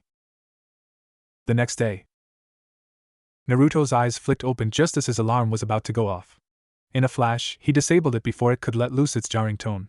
He had been waking up early every morning to work on his physical training. After 2 weeks, his body had gotten used to the sleep cycle and had woken up of its own accord. With a grumble, he sat up and rolled off the bed. It was still dark outside. The sun hadn't even risen yet. He cursed his past self for forcing him to get up at this ungodly hour. With another curse, he got up and started to get ready. His ablutions done, he left his house via his window and made his way to the village gate. He stretched the different muscles of his body as he walked. He reached the gate and stretched a bit more. He was going to do 10 laps of the village and finish off his routine with 100 repetitions of squats, sit-ups, push-ups, and pull-ups each. His plan was to increase it to 25 laps and 500 repetitions at the end of the first month. He hoped to be able to do 50 laps and 1,000 repetitions by the beginning of the 3rd month. From what he had read, this regimen seemed to be the basic muscle and endurance building regimen most shinobi used when they got started. So far, it had been extremely grueling, but he was pleased with his progress. His time was improving day by day, and he could perceive the improvements to his stamina. He nodded at Izumo and Kotetsu, the gate guards, as he began his first lap. He had established a decent rapport with the laid-back duo who seemed to be consistently assigned gate duty. He was on his third lap when a man wearing a green full-body spandex suit materialized out of thin air to his right. "Yash!" he shouted as ran alongside Naruto. "It is not often that I meet somebody else up so early in the morning. Pray tell me what you are doing here." "Training to improve my speed and endurance." "Why?" "Because I want to become a shinobi." "Yash! The flames of youth burn brightly within you." "Good luck," said the man with a thumbs up and a blinding smile. Naruto watched blankly as the man disappeared into the distance in a cloud of dust. In short order, Naruto completed his designated laps and collapsed against the gates in exhaustion and irritation. Being lapped 11 times per lap by a man wearing a green jumpsuit was really pissing off. It happened again the next day. And the day after that. On the 4th day, the man ran backwards and was still managing to lap him at the same rate. On the 5th day, he outpaced him again whilst running on his hands. That man is infuriating as hell. If he beats me while running backwards on his hands, I'll kill myself. How the hell is he that fast? Is he even human? It just means that you are dead slow. Thanks for your vote of confidence. Stop complaining then and get faster. I know. I won't stop until I'm faster than that guy. But even after a month, the gap between them was as vast as ever. 1 month later. Naruto was sitting exhausted by the gate, having done his quota of laps, when the man in the green jumpsuit materialized before him. "Yash! I was right when I first met you. The flames of youth do burn brightly within you. You have the guts to never give up. You have been trying to beat me for a month now, but you never gave up even though you failed every day. I commend your sincerity," the man shouted, his teeth blinding Naruto. Naruto glared up at him. "How do you know that I have been trying to beat you?" "Because every time I surge past you, your eyes burn with the flames of rivalry and youth. I would know that look anywhere. I'm sure that I have a similar look in my own eyes when I gaze upon my very own eternal rival." "How the hell are you that fast?" "Because of my youth," he replied as if it answered his question. "I have been training like this for many years. A fledgling such as yourself has no hope of defeating me. You must follow a strict and arduous training regimen for you to have any hope of doing so." "I do have a training regimen." "What are you going to do next?" Naruto told him. "Yash," he shouted. "That is commendable but pointless. You will never be able to match me, Matogai the fabulous green beast of Konoha, by following the basic endurance building regimen. No worries. I have seen your youth and I respect it. Hence, I swear that I will make you faster than myself, or else I will climb the Hokage mountain 500 times using just my index fingers," he shouted, jotting down something into a notebook he pulled out. Where the jumpsuit had its pockets, Naruto had no clue, and neither did he want to find out. "Works for me," said Naruto with a dazed expression on his face. This guy was too much to handle so early in the morning. "Yash. Follow me. I have some extra body weights at home which you can use." "Body weights?" asked Naruto in confusion. Naruto cursed his luck. The man had strapped so many weights onto him that he could barely move. "This, my dear friend, is the fastest way to build up your musculature and endurance. Given how young you are, if you are able to successfully complete this training, then you will reap immense benefits. You must not remove these weights at any time. In time, you will be able to move normally. When we reach that stage, it will be time to increase your weights. If we progress forwards using this technique, you will have unparalleled body speed quite soon." Naruto mentally groaned at the thought of additional weights. "That is not all, my dear student. Simply strapping these weights onto your body is not sufficient. You must follow a strict regimen that strains every muscle of your body so as to ensure an even development of all your muscles. Lopsided or imbalanced development is the bane of every shinobi." Naruto nodded. "I will assist you in developing this regimen. You must also begin training your taijutsu so that developing muscles get acclimatized to the movements of your body. I will also assist you in this. Any questions?" "Yes. Why are you doing this for me?" "Why? Because the flames of youth burn brightly within you and it is my responsibility to nurture it." Naruto sighed. He was not going to get a straight answer out of this guy anytime soon. 2 months later. Naruto lay bruised and exhausted in the middle of the training ground. He simply did not have the energy to move a muscle. Guy's routine was killing him, and that was the plain truth.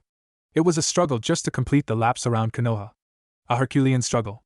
But Guy never left it at that. Guy took him to his apartment where he had set up a miniature gym. Naruto was forced to do a series of grueling exercises which taxed all the muscles of the body. And then came Taijutsu. And that was even worse. Guy's method of instruction was unorthodox at best. He showed Naruto the basic Taijutsu stances and the first level of katas which came associated with them. He gave Naruto an hour to get acclimatized with the forms and the movements, and then he began beating on him. And thus began the cycle of beatdowns. They would spar for about 10 minutes, during which Naruto would be battered in all ways possible.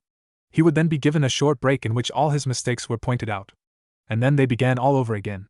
His body was under so much stress lately that he was finding it almost impossible to focus on his other pursuits.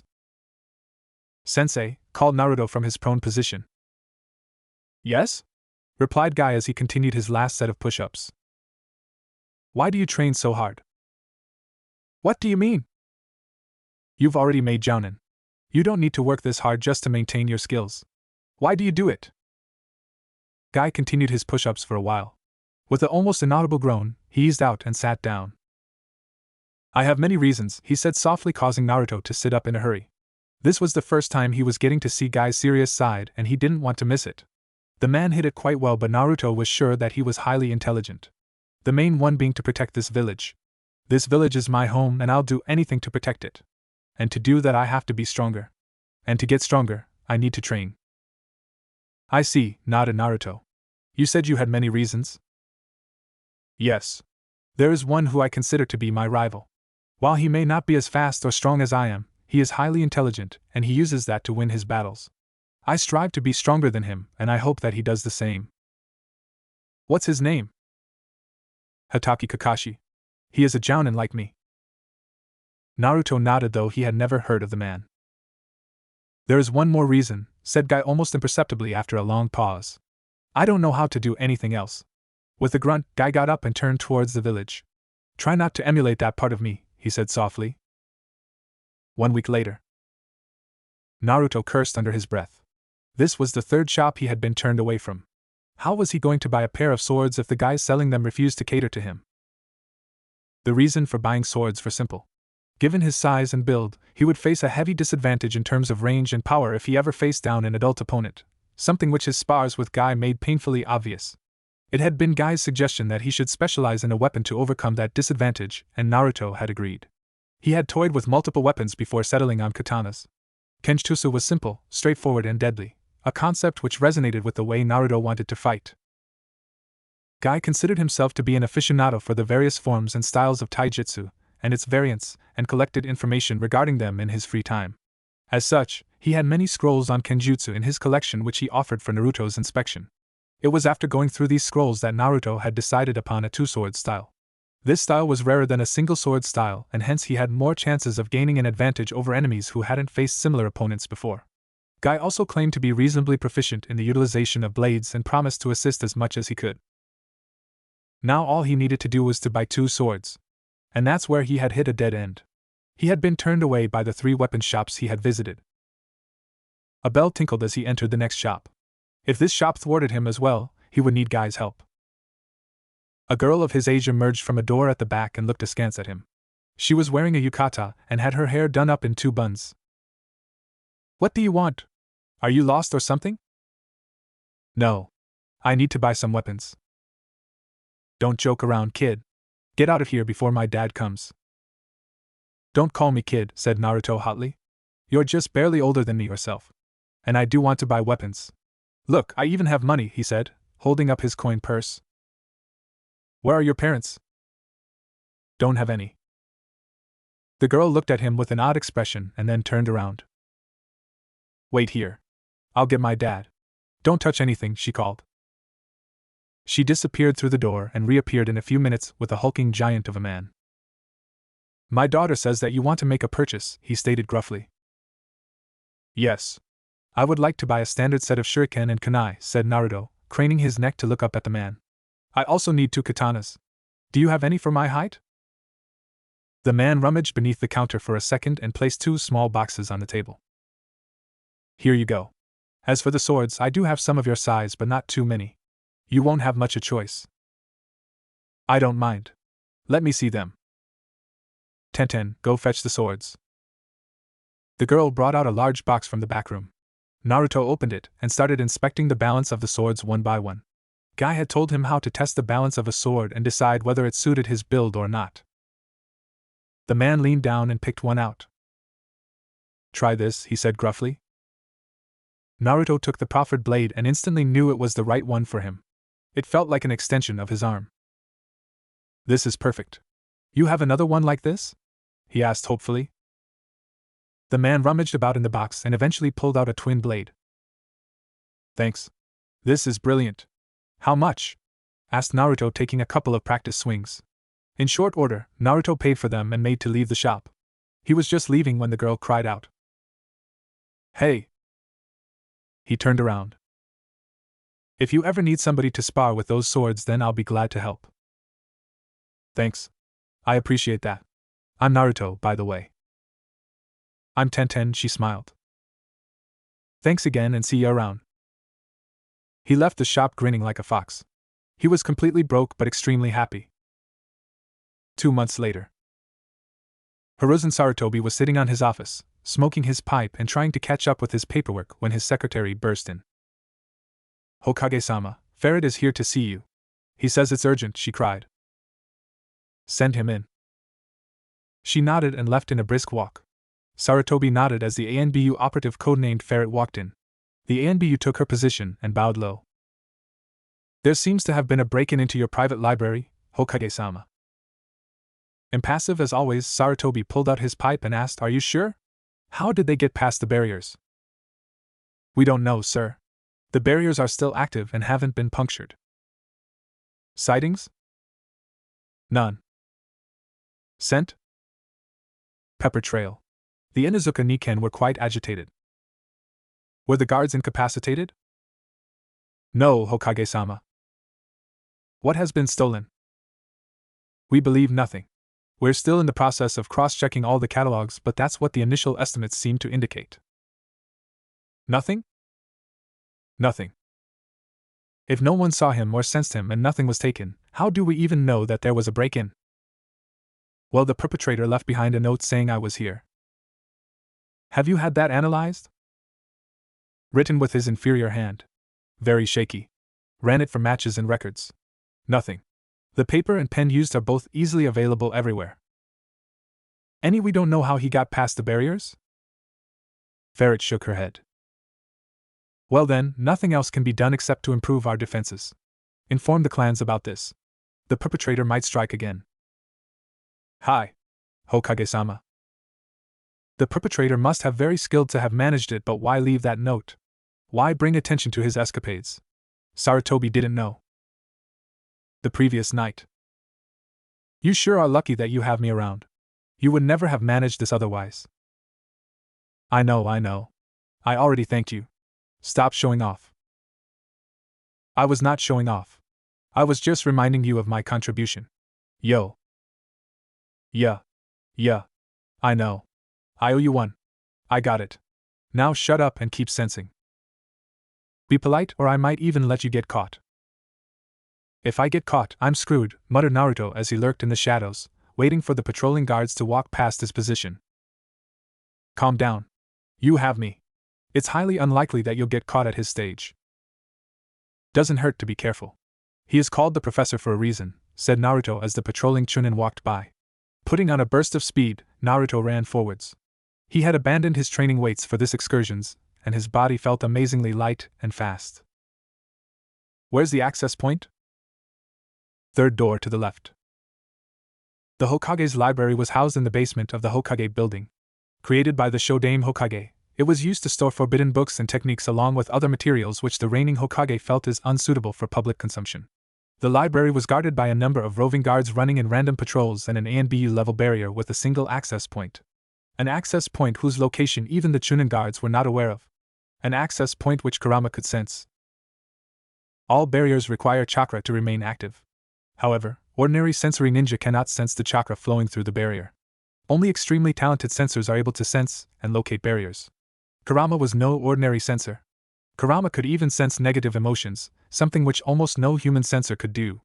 For someone of his level of proficiency, detecting barriers was child's play. And by detecting the break in the flow of chakra, he could detect the entry point. Naruto padded down the corridor silently and entered the room before the next patrol arrived. The sheer number of books and scrolls amazed him. It wasn't a private collection. It was a private library of sorts. He started to inspect the shelves. He was here for books on Fuinjutsu. As he methodically scoured the shelves, his eyes locked onto a dusty tome titled A Basic Treatise on Fuinjutsu by Uzumaki Mito. Must be someone from his clan. He had traced his lineage to an extinguished clan from a now-defunct village in the land of whirlpools. He pulled out the tome and slipped it into his pack. As he walked back towards the entrance, his eyes fell upon a shelf marked Forbidden. The shelf was populated sparsely with around half a dozen scrolls. His curiosity overpowering him, he jogged over to the shelf and picked out a scroll. Most of the techniques in the scrolls were S-rank ninjutsu, fuinjutsu, and space-time techniques he had no hope of learning at his current skill levels. He did, however, come across 2 techniques he could learn. Pulling an empty scroll put of his pack, he quickly jotted down the descriptions and instructions to both. Erasing all traces of his intrusion, Naruto slipped out of the room, but not before leaving a note saying, "I was here. I don't see why you insisted on doing that. They will search for you tomorrow and they might even find you." "Nah, I'm helping them. If a kid like me can get in, then they need to improve security. Now help me get out of here." "Oi, what do you mean a kid like you? You only managed this thanks to my awesome sensing skills. For the last time, I am grateful for your help. Now let's get out of here. I have no intention of getting caught." The next morning, Naruto sat at his table and reread the descriptions for the 2 techniques he had been able to find. First was the Kage Bunshin no Jutsu. It was a variation of the Bunshin Jutsu created by the Nidaime Hokage that allowed the user to create solid copies of himself. The user's chakra was evenly distributed amongst every clone, allowing the clones to perform jutsus on their own. The clones will disperse on being killed or could be dispelled by the user themselves. On dispelling, the clones transferred all the experiences they gained to the user and other active clones. The jutsu itself was not forbidden. What was forbidden was the creation of more than 2 clones. If the user created too many clones, there was a high chance of severe chakra exhaustion and subsequent death. Variations of this technique included Bunshin Daibakuha and Shuriken Kage Bunshin no Jutsu. Second was the Shunshin no Jutsu. This technique was a high-speed movement technique, allowing a ninja to move short to long distances at an almost untraceable speed. The amount of chakra utilized depended upon the speed and the distance traveled. With practice, the speed of this technique and its effectiveness could be drastically improved. This technique was usually accompanied with a puff of smoke or some other element to mask the movement. While the standard form of the technique is used quite commonly by all ranks of shinobi, the variation which uses no masking element is forbidden due to the high chances of chakra exhaustion if used multiple times in quick succession. Naruto had finally mastered water walking just before he had attempted his night excursion to the Hokage's library. It was time to begin mastering the other academy ninjutsu. "Oi, Kurama-san," Naruto called. "What do you want?" "I just went off to sleep. This better be good." "I wanted to ask you if you think it is possible to do jutsus without hand signs?" "It should be. As far I can see, you humans use hand signs to help mold your chakra in the right way. With enough practice, I presume that you should be able to skip them and mold it on your own." "That's what I thought," muttered Naruto thoughtfully. "You go back to your sleep now." Bah. 2 months later, Naruto slipped into his bathroom fully dressed. Making a hand sign, he created a Kage Bunshin. That done, he transformed himself into a rat using the Henge Jutsu. His clone bent down and gathered him up in his palms. Opening the small window in his bathroom, his clone placed him on the pipe running just below the window. With a nod of thanks, Naruto scurried off. He ran down the pipe and made his way through the back alleys of Konoha. Hiding behind a dumpster, quite a few blocks away from his flat, he opened his mind to his partner. "Is he still following me?" "No. He is still guarding your flat." Performing another henge, Naruto transformed into a boy of his age with a round face and brown hair. Sticking to thoroughfares, he made his way out of the village. He dropped the disguise once he was out of the village and took to the trees. He ran hard and in short order, he was once again in the clearing where he had learned how to climb trees and practice leaf concentration. He had adopted the clearing as his personal training ground of sorts. This was the practice he had been adopting to lose his tail ever since he had discovered that the ANBU kept a guard on him. He had no intention of showing them his ninjutsu training. They, most definitely, reported directly to the old man. He had been extremely surprised the first time he had attempted to lose his tail, and the ploy had actually worked. From what he knew, the ANBU were high-level shinobi and should easily be able to read through the tricks someone of his level may employ. Kurama-san, give me your chakra. There's no one anywhere near us. Nobody from the village should be able to sense it at this distance. Here you go. Be wise how you use it. Naruto gasped in shock as Kurama's powerful chakra rushed into him. He watched as his prune nails transformed into claws. He couldn't see it, but his whiskers had grown more pronounced and his pupils had transformed into vertical slits. It felt as if a fire was raging through his chakra network. He wasn't sure if he could control this raging chakra. He definitely couldn't use it for jutsus which required precise control and tiny amounts of chakra. He had to do something powerful. Concentrating the chakra on his right leg, he lifted it and stomped down. The ground literally collapsed under him from the force of the attack. He jumped back and landed a few feet away. The dust cleared away and revealed the crater he had created with his attack. He would never be able to match that, no matter how much of his own chakra he used. He grinned. This chakra would be perfect when he needed to get out of sticky situations. Is this the limit of the amount of chakra you can give me? No. I can give some more. We'll have to try that out someday. 8 months later. Naruto and Guy were doing push-ups at a ferocious rate in Training Ground 27. 998999100. That's enough for today, Naruto-kun, said Guy, as he stood up. Naruto, however, lay panting pathetically at his feet. How Guy managed to do their entire routine with even breaking a sweat was beyond him. The man was a fucking monster. The noonday sun was shining directly into Naruto's eyes, but he was too tired to move. Come on. Let's go eat something, Naruto-kun. We have been at it since 4:30. You say that as if we haven't been doing it every day for the past 8 months, groaned Naruto as he slowly got up and stretched. You're growing more sarcastic day by day. That's not necessarily a good thing. By the way, I won't be able to come for a week. Why? You have a mission again? Yeah. A team of genin got killed in the Forest of Death during the Chunin exams. I have been tasked with returning them back to their village. Forest of Death? What's that? You don't know? That's the restricted training ground 44. Although why it's called a training ground, I don't know. It's filled with all kinds of giant beasts and poisonous plants. It's a very dangerous place. I can even think of a few jounin who wouldn't be able to survive the place. Then why the hell do you send genins in there? The genins have to avoid all the dangers and get to the central tower.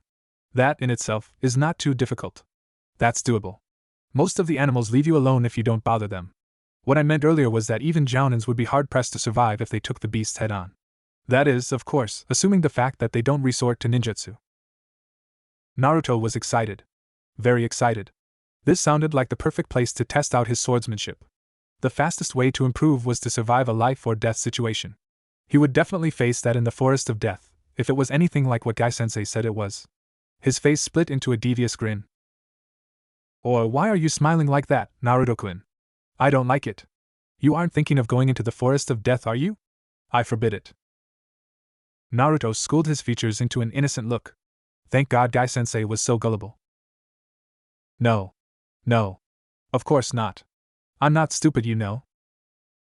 Thank God. Let's go eat something. It's past noon and I'm starving. They both set off for the village. You know, Naruto-kun, to become a shinobi you need more than just strength and speed. Of course, you have been training taijutsu, but you need to learn ninjutsu as well. I am willing to teach you those as well, if you want. I train more after I'm done with you, you know. What? You train more after our morning workout? That much workload is simply too much for a boy like you. You'll damage your body. Nah. I'm fine. I have lots of stamina. Thanks for offering to teach me anyway. I'm grateful. Now let's go faster. I'm hungry and Ichiraku is waiting. Guy twitched as the boy raced off. With a shake of his head, he took after the boy. Yash! I will not lose to you in a race yet, Naruto-kun. I am still youthful. Yash! That night, Naruto crept towards the Forest of Death, dodging the 4 Chunin guards stationed there. It was surrounded by a really tall fence. Tall enough that he couldn't jump over it normally. It must be electrocuted if it kept all the animals in. There were no trees near the fence to use as a boost to clear the fence. He had no choice then. He forced a lot of chakra to his feet and jumped. He just managed to clear the top. He landed on the other side and rolled a couple of times to deaden the impact. He was up in a flash with both his swords drawn and ready. There seemed to be no sign of life anywhere near him. Kurama-san, wake up. If this place is as dangerous as Gai-sensei says it is, then I'll need your help. You shouldn't have come here if it is that dangerous. I need to get better. That doesn't mean that you literally go looking for trouble.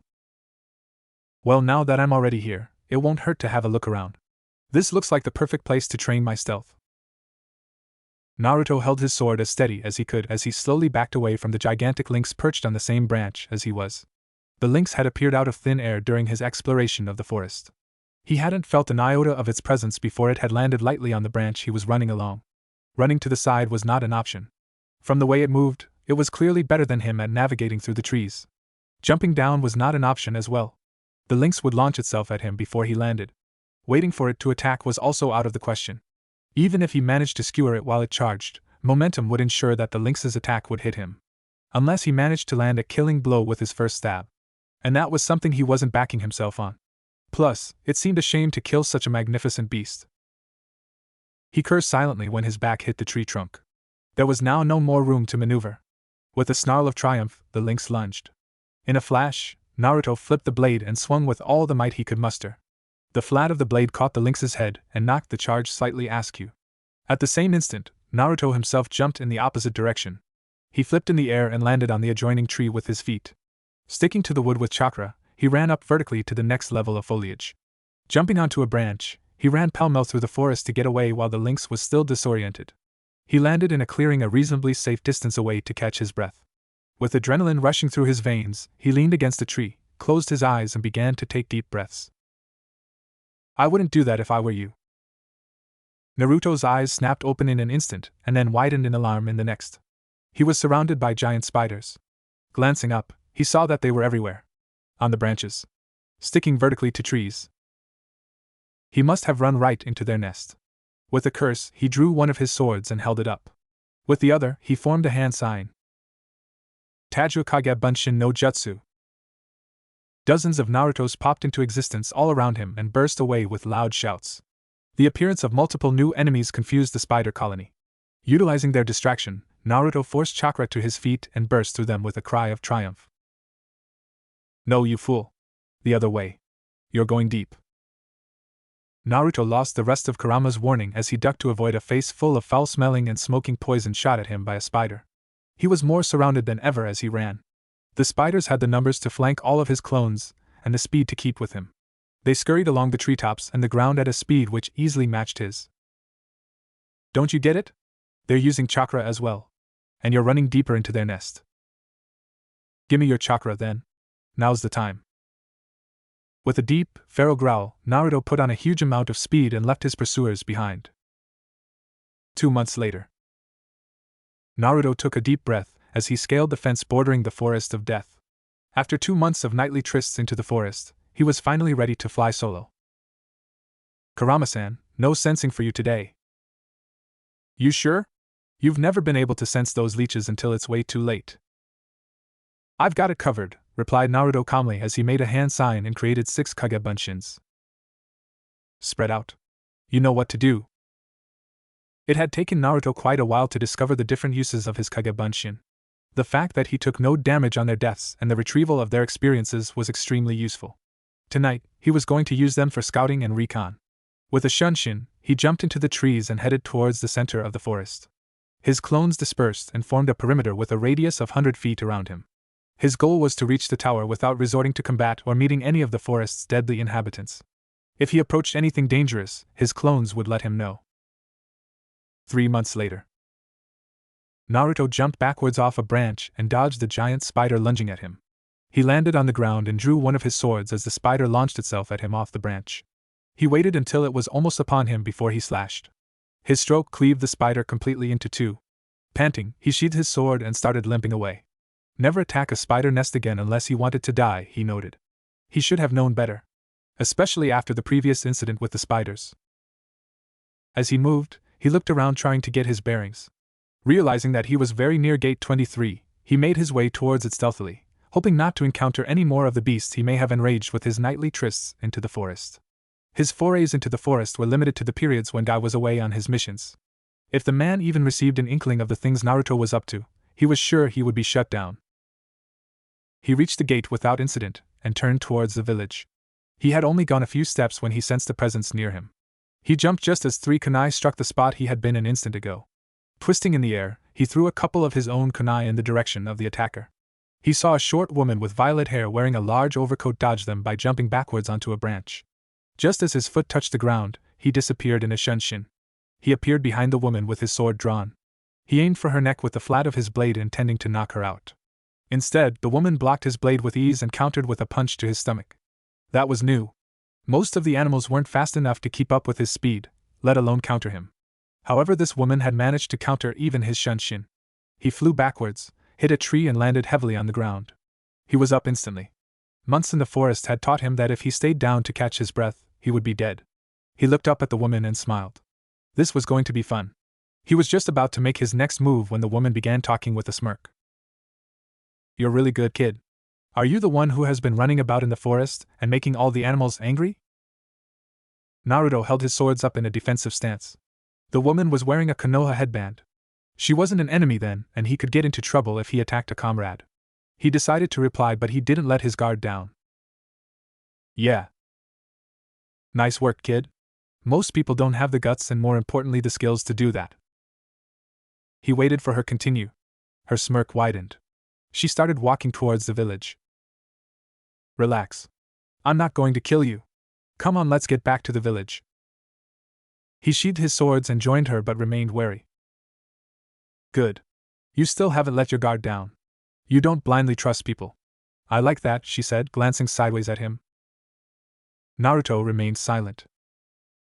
"Oi, brat. Don't you have a tongue?" "I have no clue what to say to you.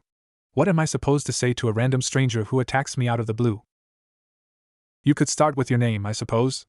I'm Anko." "I'm Naruto Uzumaki." Her eyes widened slightly when she heard his name. She definitely knew who he was. Glares and unfriendly looks were directed at them as they walked through the village. The villagers seemed to be including her as well with their looks, something which Naruto found unfair. It was they had their beef with. Why victimize someone just because they were associating with someone they found unsuitable? Did their hatred for him run that deep? "Sorry about this," he said out of the corner of his mouth. "For what?" she asked. "This," he said, waving an arm at the people around them. "I didn't mean to include you. Didn't think they would go this far." Anko didn't respond, but she leveled a strange look at him. "Ha! You're funny, kid. You're not the only one despised by these idiots." Her answer surprised Naruto. The distinct show of anger, hate and unfriendliness which the villagers were displaying was one which they restricted to himself. To this day, he had not seen them behave that way with anybody else. He was quite sure of that. Why did the villagers hate her? Was she a Jinchuriki like him?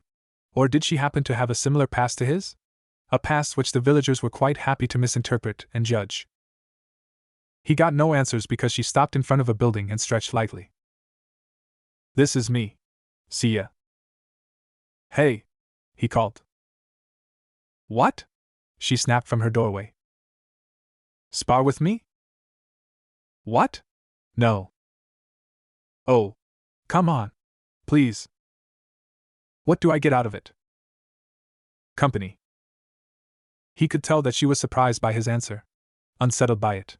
It had been a shot in the dark, and it seemed to have worked. With a flick of her fingers, she snapped a kunai at him, at a speed which was beyond his level. The kunai grazed his face and gouged a long, thin cut. "See you tomorrow at training ground 11 at 4.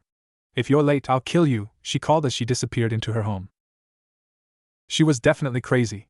He gaped open-mouthed at the spot she had been standing for a few seconds before turning and heading for Ichiraku with a loud groan. First Guy-sensei and now her. How the hell did he only manage to meet crazy people? Anko entered her modest home and leaned back onto the door she had just closed behind her.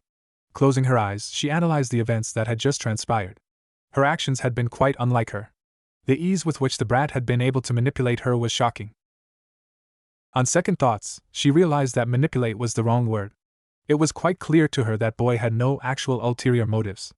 In fact, it seemed to her that his answer was quite truthful. Company. Companionship. That was clearly what the boy wanted. And coming upon a person faced with a similar fate to his, he had done the only thing he could and reached out. But why had she accepted? Was she herself so lonely that the offer of companionship from a 6-year-old boy was something she was taking seriously? With a curse, she pushed off the door and walked into her bedroom. She had never been good at figuring out emotions, and she wasn't going to get any better now. As far as she was concerned, she had a spar with a fellow comrade the following day, and that was the end of the matter. One step at a time was the approach she was going to use. 1 year later. Naruto's body shivered in anticipation as he completed the final strokes of his first attempt at creating his own seal. He was extremely excited. This was the culmination of many months of hard work. The first problem Naruto had faced when he began working on Fuinjutsu was his handwriting. The art of Fuinjutsu required extremely accurate and precise penmanship. His first task had been to practice his calligraphy and improve upon it drastically. Inaccurate strokes lead to inadvertent explosions. This was something he had learned the hard way. The book he had stolen described the method for the creation of many useful seals. Storage seals, explosive seals, chakra storage seals, movement restriction seals. He had been slowly but surely mastering them one by one. Replicating the seals themselves was an easy task. Understanding the theory behind them was another matter altogether, and was something he had to do if he wanted to even dream of deciphering his own 8 trigams seal. After many months of study, this was his first foray at creating his own seal.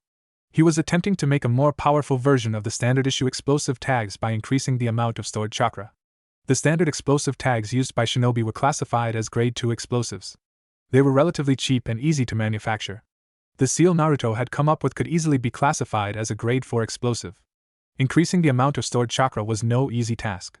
He had to design new storage glyphs for the additional chakra load and design additional pathways for them to flow through. Regulatory glyphs had to be added at appropriate locations to prevent overloading of chakra in certain pathways.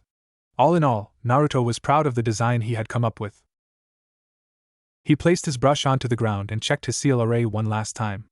The array had taken him the better part of a couple of months to design. He then prepared to pump his chakra into it. This could either go well or extremely wrong. He placed his palm in the center of the seal and let the chakra flow. He was instantly thrown back as a gigantic explosion rocked the clearing. "Kurama-san, give me your chakra. I think my skin's been burned off," howled Naruto in pain. "Humph. Here you go. Where would you be without me, boy?" The pain lessened and his skin began to regenerate as his pupils transformed into red vertical slits. About 2.5 years later. Sarutobi sat in his office waiting for Naruto. The boy was going to be 9 years old in a few weeks, and it was time to offer him the chance to become a shinobi. The civilian council was insisting that he not allow Naruto to join the academy, whereas the elder council was trying to turn him into a weapon. In fact, they had been trying to begin his training years ago. There was a knock on his door and Naruto walked in. The boy was much taller, and he had filled out quite a bit. That must be a consequence of training with Mato Guy. "Sit down, Naruto." Sarutobi looked out of the window at Minato's statue and took a couple of puffs from his pipe. "So Naruto, you will become 9 years old in 2 weeks, yes?" "Yeah. That is also the standard age for admitting children into the ninja academy. So do you want to be enrolled?" "Of course." "Are you sure? Just because your parents were shinobi does not mean that you have followed in their footsteps. There are many useful professions for civilians in the village as well." "Thanks, Gigi, but I want to be a shinobi." "Good. Okay then. I will have all the necessary preparations made. You will start in 2 weeks' time." Naruto's face split into his trademark grin. "Listen, Naruto, many of the children will be from shinobi families and may have received some training from their parents. You will have to work hard to keep up." "Thanks for the advice, Gigi. I'll try my best." "That's it then. You can go now. Meet me again in a couple of days. I will give you any additional details that you may require." Naruto got up and left the office with a giant grin in his face. His plan had worked. The old man did not know about his training, or he would have definitely mentioned it. Plus, he was finally joining the academy. He was one step closer to his goal now. He would be able to meet other kids like him. This was going to be really fun. Naruto woke up early on the day of the entrance ceremony, his body shivering with both anticipation and nervousness for what was to come. He would be meeting kids of his own age for the first time in his life. They wouldn't know about his Jinchuriki status. They couldn't know about his Jinchuriki status. The Hokage's laws made sure of that. Would they talk to him, or would they follow their parents' cues and reject him? How strong would he be compared to the other kids in the class? He sighed. There was no point in worrying about it. The only way to find out was by actually going. He pulled open his closet and stared at the few pieces of clothing he owned. With another sigh of resignation, he pulled on his usual outfit. A black t-shirt worn over a fishnet shirt and a pair of black pants. He didn't have anything formal, and it was too late to do anything about it. By force of habit, he strapped on his weapons holster and his storage pouch as well. He was just about to sling on his swords when the realization struck him that he was going to stand out unnecessarily. The other kids were going to turn up in formal wear, and here he was strapping on all his weapons. Throwing his gear onto his bed, he slipped out of his window and took to the roofs. The rush of the wind against his face calmed him down somewhat. With speed far beyond his years, the blonde made his way over to the building opposite to the academy. Perching on the ledge, he looked down at the square and observed his peers. The place was filled with milling people. The crowd mostly consisted of children being accompanied by their parents. There were also a few shinobi in the standard chunin uniform milling about. He watched as a father held his son's hand and led him through the academy gate. The sight struck a chord of melancholy deep within him. That could have been him in some alternate universe. He stared at the sight for a few more seconds before shaking himself. If an enemy had attacked him just then, he would have been dead. With that sobering thought, he jumped down to join the people who were about to become his classmates for the coming few years. After a lot of jostling and shouting from a pair of shinobi, the crowd eventually organized itself. All the children stood in two lines in front of a large, makeshift stage while the parents bustled about at the edge of the compound. The sandame walked onto the stage along with 20 shinobi, all in the standard chunin uniforms of the village. Naruto guessed that they were the academy instructors. The Jiji started off into what was definitely going to be one of his boring and long-winded speeches. Tuning the old fart out with ease, Naruto turned his attention to his classmates. He could count around 100 of them. He had no idea how many would actually make it through. All he knew was that he would definitely be one of those. His thoughts began to wander back to his training as they usually did. His training kept all unnecessary thoughts out of his head. Now that he had classes to attend at the academy, he would have to cut back on the morning training sessions with Gai-sensei. He could still train with him on the weekends. His few ninjutsu sessions would have to be cut short as well. The time spent on ninjutsu would have to be reduced so as to accommodate fuinjutsu. His studies into the field of fuinjutsu had made a lot of progress and had bestowed upon him unforeseen benefits. His house was now completely sealed against intruders. The seals only recognized and admitted his chakra signature. He had also managed to achieve a reasonable proficiency in the creation of chakra restriction seals, storage seals, and explosive tags, all of which were extremely useful in combat if he managed to successfully deploy them. Especially explosive tags. A burst of applause, mainly from the parents, informed him that the speech was over. He watched as the shinobi to the Jiji's right took over the podium. He was of average height and build with a horizontal scar running across his face. Students and parents can now leave. The children have to report to their classrooms tomorrow at 8 in the morning. The lists of classroom allotments have been put up on the notice board. You are requested to check the list if you haven't already. All students will be tested tomorrow to see their current skill levels and are requested to come prepared. That will be all. As soon as he finished, most of the crowd went over to the notice boards. Naruto avoided the crowd like a plague and walked to the side. He intended to keep a low profile and not draw attention to himself. There were quite a few angry eyes on him, and he had no intention of provoking them. Most of the open area of the academy was covered with training grounds for the students. There was also a small swing, and that was what Naruto headed for. He sat himself down upon the dusty seat and slowly began to rock himself back and forth. The stage was not too far from where he was. As soon as the Hokage stepped off, he was surrounded by an angry mob of parents, mostly women and mostly civilian. Naruto could quite easily guess the topic of conversation. He forced a bit of chakra to his ears and continued swinging. Could you let that boy join? I will not let my son be in the same classroom as the demon. And thanks to your ridiculous laws, I can't even warn him about that thing. All I can tell him is to avoid the demon, but my son never listens to me. Who knows what that thing will do to him? So they were talking about him. He guess had been spot on. He's right. What if he corrupts my daughter? I will not accept this. He must be removed from the academy at once. Enough. As you can see, none of the shinobi parents have a problem with Naruto. So I don't see why you do. Besides, my decision is final. I have already overruled the civilian council. Your petty arguments are not going to make me change my mind. Now leave me. I have better things to do than listen to your pointless complaints, growled Sarutobi with unrestrained menace in his voice. An angry Hokage was not what they had expected. They got the hint and hastily backed away. The old man turned and looked right at him. Naruto calmly met his eyes. Naruto was far enough to be considered out of earshot even by shinobi standards. However, the blonde could see that the old man knew different. The old man knew that he had overheard the conversation. Maybe he hadn't been as good at hiding his skills as what he had initially thought. Naruto dug his heels into the ground and brought a halt to his momentum. He got up and dusted himself off. With his hands in his pockets, he casually walked behind one of the trees holding up the swing. The academy had been built right against the Hokage monument. He was now most definitely out of the sight of his watchers.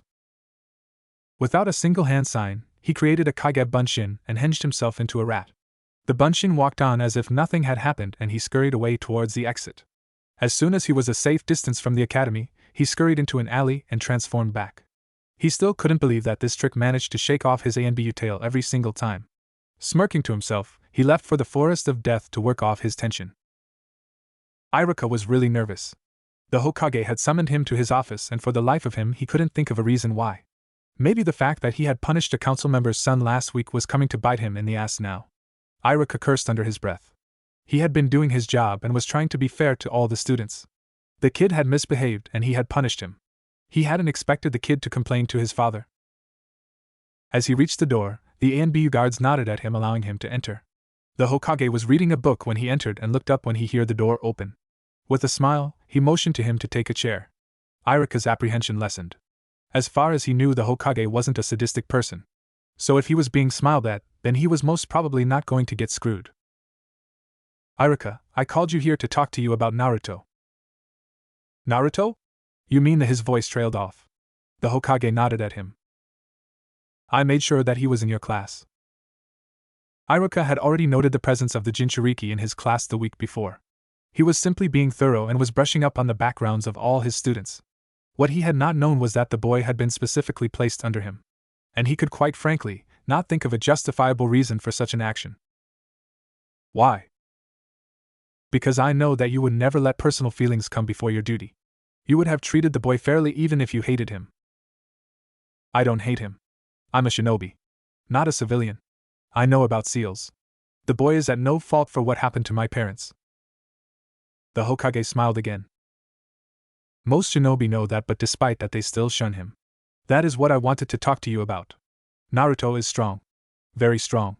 He might even be past Chunin level already. That level of strength was almost unheard of for a boy of his age. Of course, there were always exceptions, but those occurred so rarely that they could quite easily be discounted. Hatake Kakashi.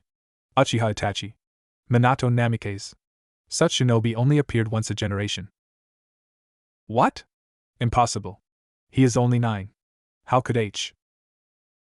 Yet that is the truth. However, strength isn't everything. He has been alone all his life. He has no friends. He tries to fend off the loneliness by training. This is not good for the boy. I want you to help him. You understand his feelings better than anybody else. He has all the reasons to hate all of us and seek revenge on us. Instead, he trains hard and strives to prove himself to us. I will not let his sacrifice go in vain. He does not know how to trust others and have faith in his comrades. He believes only in his own strength. I want you to change that. I want you to teach him how to have fun and be happy. When a shinobi represses emotions, it always has consequences later. How am I supposed to do something like that? You are the best teacher I have. I have faith in you. You'll figure something out. Iruka looked up at the ceiling and was lost in thought for some time. He then nodded to himself and got up to leave. I'll try my best, Hokage-sama. Oh, by the way, Iruka, don't tell Naruto that I know how strong he is. He thinks he has pulled the wool over my eyes. I want to see his expression for myself when he finds out how wrong he is. The Hokage let out a few amused chuckles. Iruka walked away shaking his head. Naruto woke up late the next morning. He had trained more than he should have the previous day. He was supposed to have been at the academy 10 minutes ago. He got up and changed out of his bloody clothes at breakneck speed. Exiting by his window, he started a chain of shunshin which brought him to the academy within a minute. He looked at the map installed near the entrance to help the newcomers. His classroom was the second one from the right on the first floor. Looking up, he could see that the window was open. He wondered if jumping through windows was against academy policy. With a shrug, he bent his knees and jumped. There was an adult standing at the front of the classroom and talking to the students. Naruto surmised from his demeanor that the man was the instructor. That was the last thought which occurred to Naruto before he landed smack on top of the Chunin. Naruto cursed under his breath. His plan had been to keep a low profile. Not to take out his teacher on the first day. He looked down and saw it was the same guy who had made the announcement yesterday. He got off with a sheepish expression on his face. "I'm sorry. Didn't see where I was going." The man got up and glared down at him. "And would you mind telling me why you chose to come in from the window in the first place?" I was late and I saw the window was open and so." The man sighed. Late on his first day. Kids these days. Iruka's voice trailed away as he shook his head. "Never mind. We had just finished with introductions and were about to move outside to test Taijutsu. Why don't you introduce yourself and then we can go outside," he said with a smile. All the kids were looking at Naruto with an expression of shock on their faces. To be fair to them, his entry had been quite boisterous. Naruto scratched his head nervously and stared blankly at his peers. "What am I supposed to say?" "Why don't you tell them your name, your likes, dislikes and hobbies and such? And your dream for the future?" My name is Uzumaki Naruto. Likes, well, I like ramen. Dislikes, don't really have any. Hobbies, none, I guess. Dream for the future, my dream is to become the Hokage." The whispers died down. Most of the kids were still staring at him, but a few broke out into laughter. A kid with red hair laughed the loudest. "You? The Hokage? Please. My dad told me that you were trash of the worst kind and you would never be able to accomplish anything. There is no way someone like you can become someone cool like the Hokage." Naruto looked at the kid and raised one eyebrow. "Well then, too bad for you that I don't give a flying fuck what your father thinks about me. That's my dream and he can't do jack shit about it. You can tell your father that I dare him to say that to me face to face." Gasps spread out among the room. Naruto cursed under his breath once again. He had let the idiot's insult get to him. His plan to stay out of the limelight was up in flames in the first 5 minutes itself, and now he was going to be chewed out by the instructor. He cursed Anko for teaching him so many cusses. "Asano-kun, I will not have words like that spoken in my classroom again. I am going to talk to your parents about this. And you, Naruto, I will not tolerate such filthy language again, you hear me? This is your first and final warning. Now class, let's move," thundered Iruka. Naruto looked up in shock. The man had taken his side and defended him. He'd only gotten scolded for his language. Shaking his head in disbelief and cursing Anko again for corrupting him, he followed the rest of class out, while keeping a close eye on Iruka. The man was not what he had expected. Iruka led them to one of the many training grounds of the academy. "Okay, listen everybody, I am now going to test your taijutsu. You see this circle? You have to fight your opponent inside it. You win if you score more hits or force your opponent outside the circle. Each spar will last for a maximum of 5 minutes. Understood?" He received a series of nods in response. "Good. Now those of you who have received training in the art of taijutsu before, please raise your hands." A quarter of the group raised their hands. From their clothes, Naruto could deduce that most of them were from one of the village's many clans. Good. That's more than I expected. Let's begin. The rest of you will have to watch. Watch. Observe. And learn. Taijutsu will be one of the first things we're going to teach you. Now, who volunteers for the first spar? Naruto hung back in the crowd to watch the first spar. His muscles were tingling with anticipation as the two took up their stances. A second later, he let out a breath of frustration and relaxed his muscles. The instant the match had begun, he had known from their movements that they were no match for him. They were slow and their forms were full of openings. Guy-sensei would have cried if he had seen them. The second pair was no better. One of the third pair didn't even know a proper stance. What the hell had he been worried for? They all sucked. It would be extremely tiresome for him to even bother fighting at their level. He sighed and began to mentally berate himself for listening to Anko. That woman could just not be trusted. She seemed to go to great lengths just to make his life miserable. With a start, he broke out of his reverie and refocused on the proceedings as a series of gasps escaped the kids around him. A boy with the Uchiha symbol on his back was beating the crap out of his opponent. An Inuzuka. Many girls cooed at him and whispers of Uchiha genius started flitting amongst the children. Naruto sighed again. The Uchiha was so full of openings, he could have beaten him with his hands tied and his eyes blinded.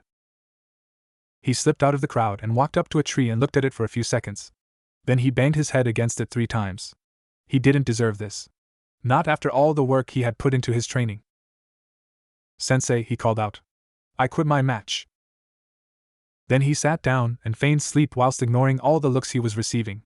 His plan had been to stay in the middle of the class and not draw attention to himself, but these guys were so weak he couldn't even do that. He was going to sleep through every class and test. He had already learned all the things the academy could teach him a long while ago. Now all he could do was to wait. He cursed the Gigi for passing the law that prevented early graduation. The only positive from the clusterfuck that was his life was that he could train longer into the night if he managed to catch up with his sleep in the academy. It was time to begin elemental manipulation.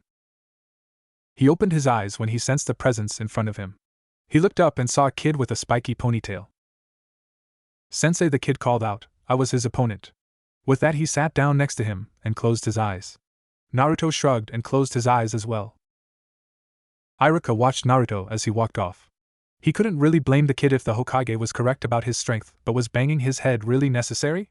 His eyes widened as another kid joined Naruto. Wasn't he a Nara? "Sensei," the kid called out. I was his opponent. The kid sat down and went to sleep. He tried very hard not to hit himself. The Nara were famous for their lackadaisical approach to life. "Oi! You two! Get up right now and get back here!" "Sensei, everyone is too strong for me. I can't win against them and I won't become better by watching them, so let me sleep," said Naruto. Iruka twitched. The Nara just slept on. "Both of you back here now!" he roared. He twitched again. His shout had worked, but both of them were dragging their feet as they walked back. This was going to be a long 3 years. A stampede of sorts jolted Naruto from his sleep. All the kids were leaving the classroom. He looked up at the time and guessed that it was lunch. The kid with the spiky ponytail was waking up next to him. "Where's Chuji?" he asked. "Who?" "Chuji. The guy who was eating chips throughout class. Went out, I guess." "Troublesome. Help me find him." "Sure. Don't have anything else to do anyway." "Don't you want to eat lunch?" he asked as he pulled out a lunch bag from somewhere. "Didn't bring any. Besides, I never eat at this time." The kid turned around and looked at Naruto. "Why?" "I'm an orphan," he shrugged as if it answered the question. The other boy, surprisingly, nodded in understanding. "Lucky you? Here.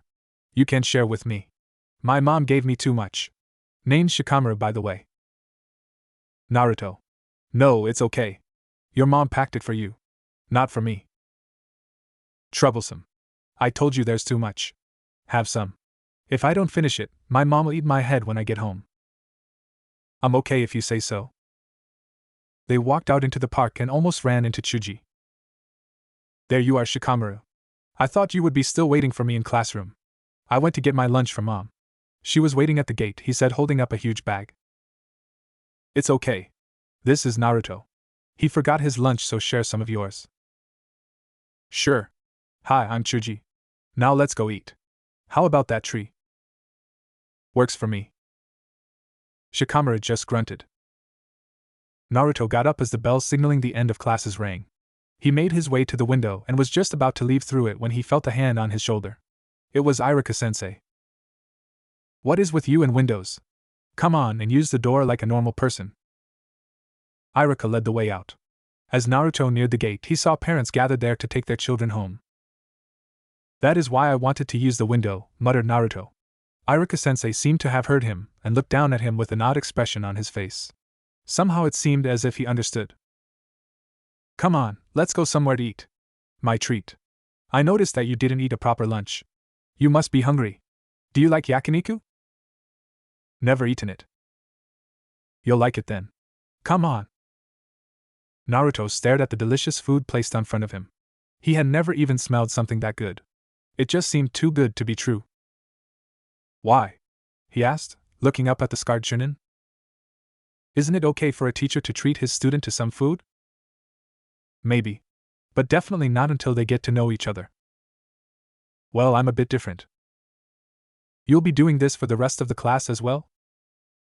"Depends. Maybe. Maybe not," replied Iruka evasively. Naruto stared at the plate of yakiniku.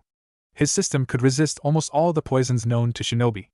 As long as the poison is tasteless, he'd be able to enjoy the food. With a shrug, he dug in. That night, Naruto stood knocking hard at a door. The door opened, revealing a sleepy Anko. "What do you want, kid?" she growled as she let him in. "Why the hell didn't you tell me how pathetic the kids at the academy were?" You never asked, brat, she answered, coolly ignoring the glare Naruto was directing at her. Forget pathetic, they're so bad I could beat all of them using just my little finger. Or if you woke me up just a bitch, then get out. Naruto ignored her and sank into her couch. So what are you going to do? Show them how good you really are and hope the Sandaime overlooks his own law to let you graduate early? Hell no. There's this Uchiha in my class. Among all those pathetic idiots, this guy is the least pathetic. Everyone is calling him a genius and most of the girls flock around him as if they want to marry him or something, said Naruto with a shudder. There's no way I want that. I'm going to scrape through every test and exam graduation. Wait, you're saying the girls in your class are after this Uchiha? Weren't you listening? Yeah. Why? A devious grin slowly spread over Anko's face. Naruto started sweating when he saw it. He knew that smile and it definitely did not signify anything good. Naruto-kun, I think it's time Anko-nichin gave you the talk. 2 weeks later. Iruka-sensei, Naruto called as he demolished his 7th bowl of ramen. Yeah, what? Why are you doing this? Doing what? Taking me out for dinner and spending time with me. Because I want to. Huh? A faraway look came into Iruka's eyes and he was silent for a while. Naruto, I'm an orphan like you. I know what it feels like to be alone. I don't want you to make the same mistakes I made. He put some money down on the table and got up to leave. Which were? Iruka sighed. He had almost managed to wing a cool exit. He didn't get the chance to do that very often. To grow up to become a characterless, boring person whose only hobby is his work. Come on. You're not that bad. Well, actually you are. You even work while making dinner for yourself. Hey, wait. That's it, Naruto exclaimed with a look of realization on his face. What? Didn't you tell me that most shinobi develop some kind of quirk or the other to cope with the job? What's your point? Your quirk is working. You work more to handle the stress of work. Wait, that's actually stupid. Fuck. That's not a quirk.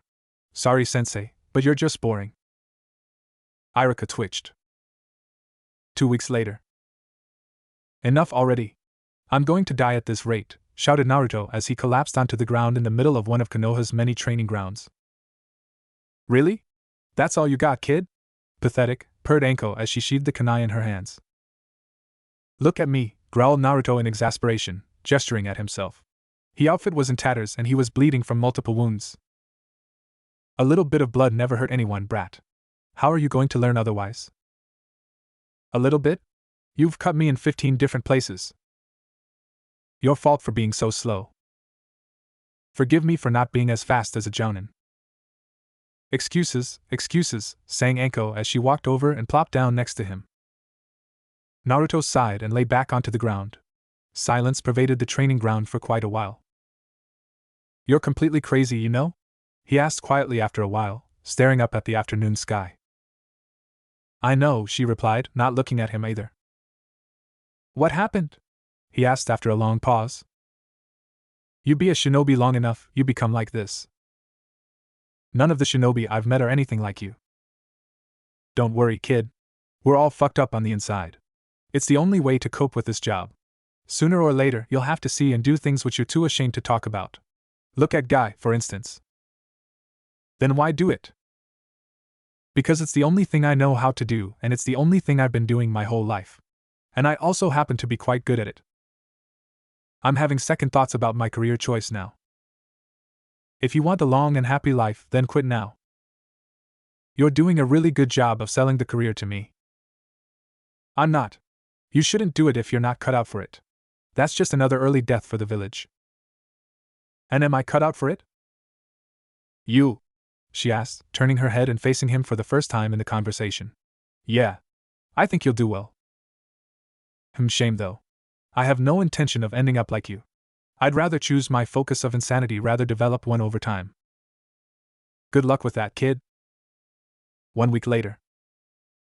That's the stupidest thing I've ever heard, and I've been a teacher for quite a few years now. There's a difference between a stupid idea and a novel idea. No. This one is definitely stupid. Are you going to help me or not? Asked Naruto as he slurped up the last bit of ramen from his bowl. Help you decide what personality quirk you want to develop? A quirk which will help you cope with the harshness of shinobi life. No. I think I'll pass on this one. Oh, come on.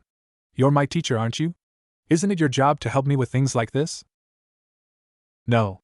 My job is to drill the basics of shinobi life into you so that you won't die when you go out into the field. Not to encourage my students to take their first steps towards insanity. Bah. This is the boring side of you talking. Don't you have a fun side or something? Enough, said Iruka as he placed some money on the counter and got up. I've got work to do. I don't have time for this. See you tomorrow. Don't be late. Iruka had just reached the entrance when there was a loud cry from behind him. He turned and raised an eyebrow at his student. That's it. I've decided. Thanks, sensei. You're a genius.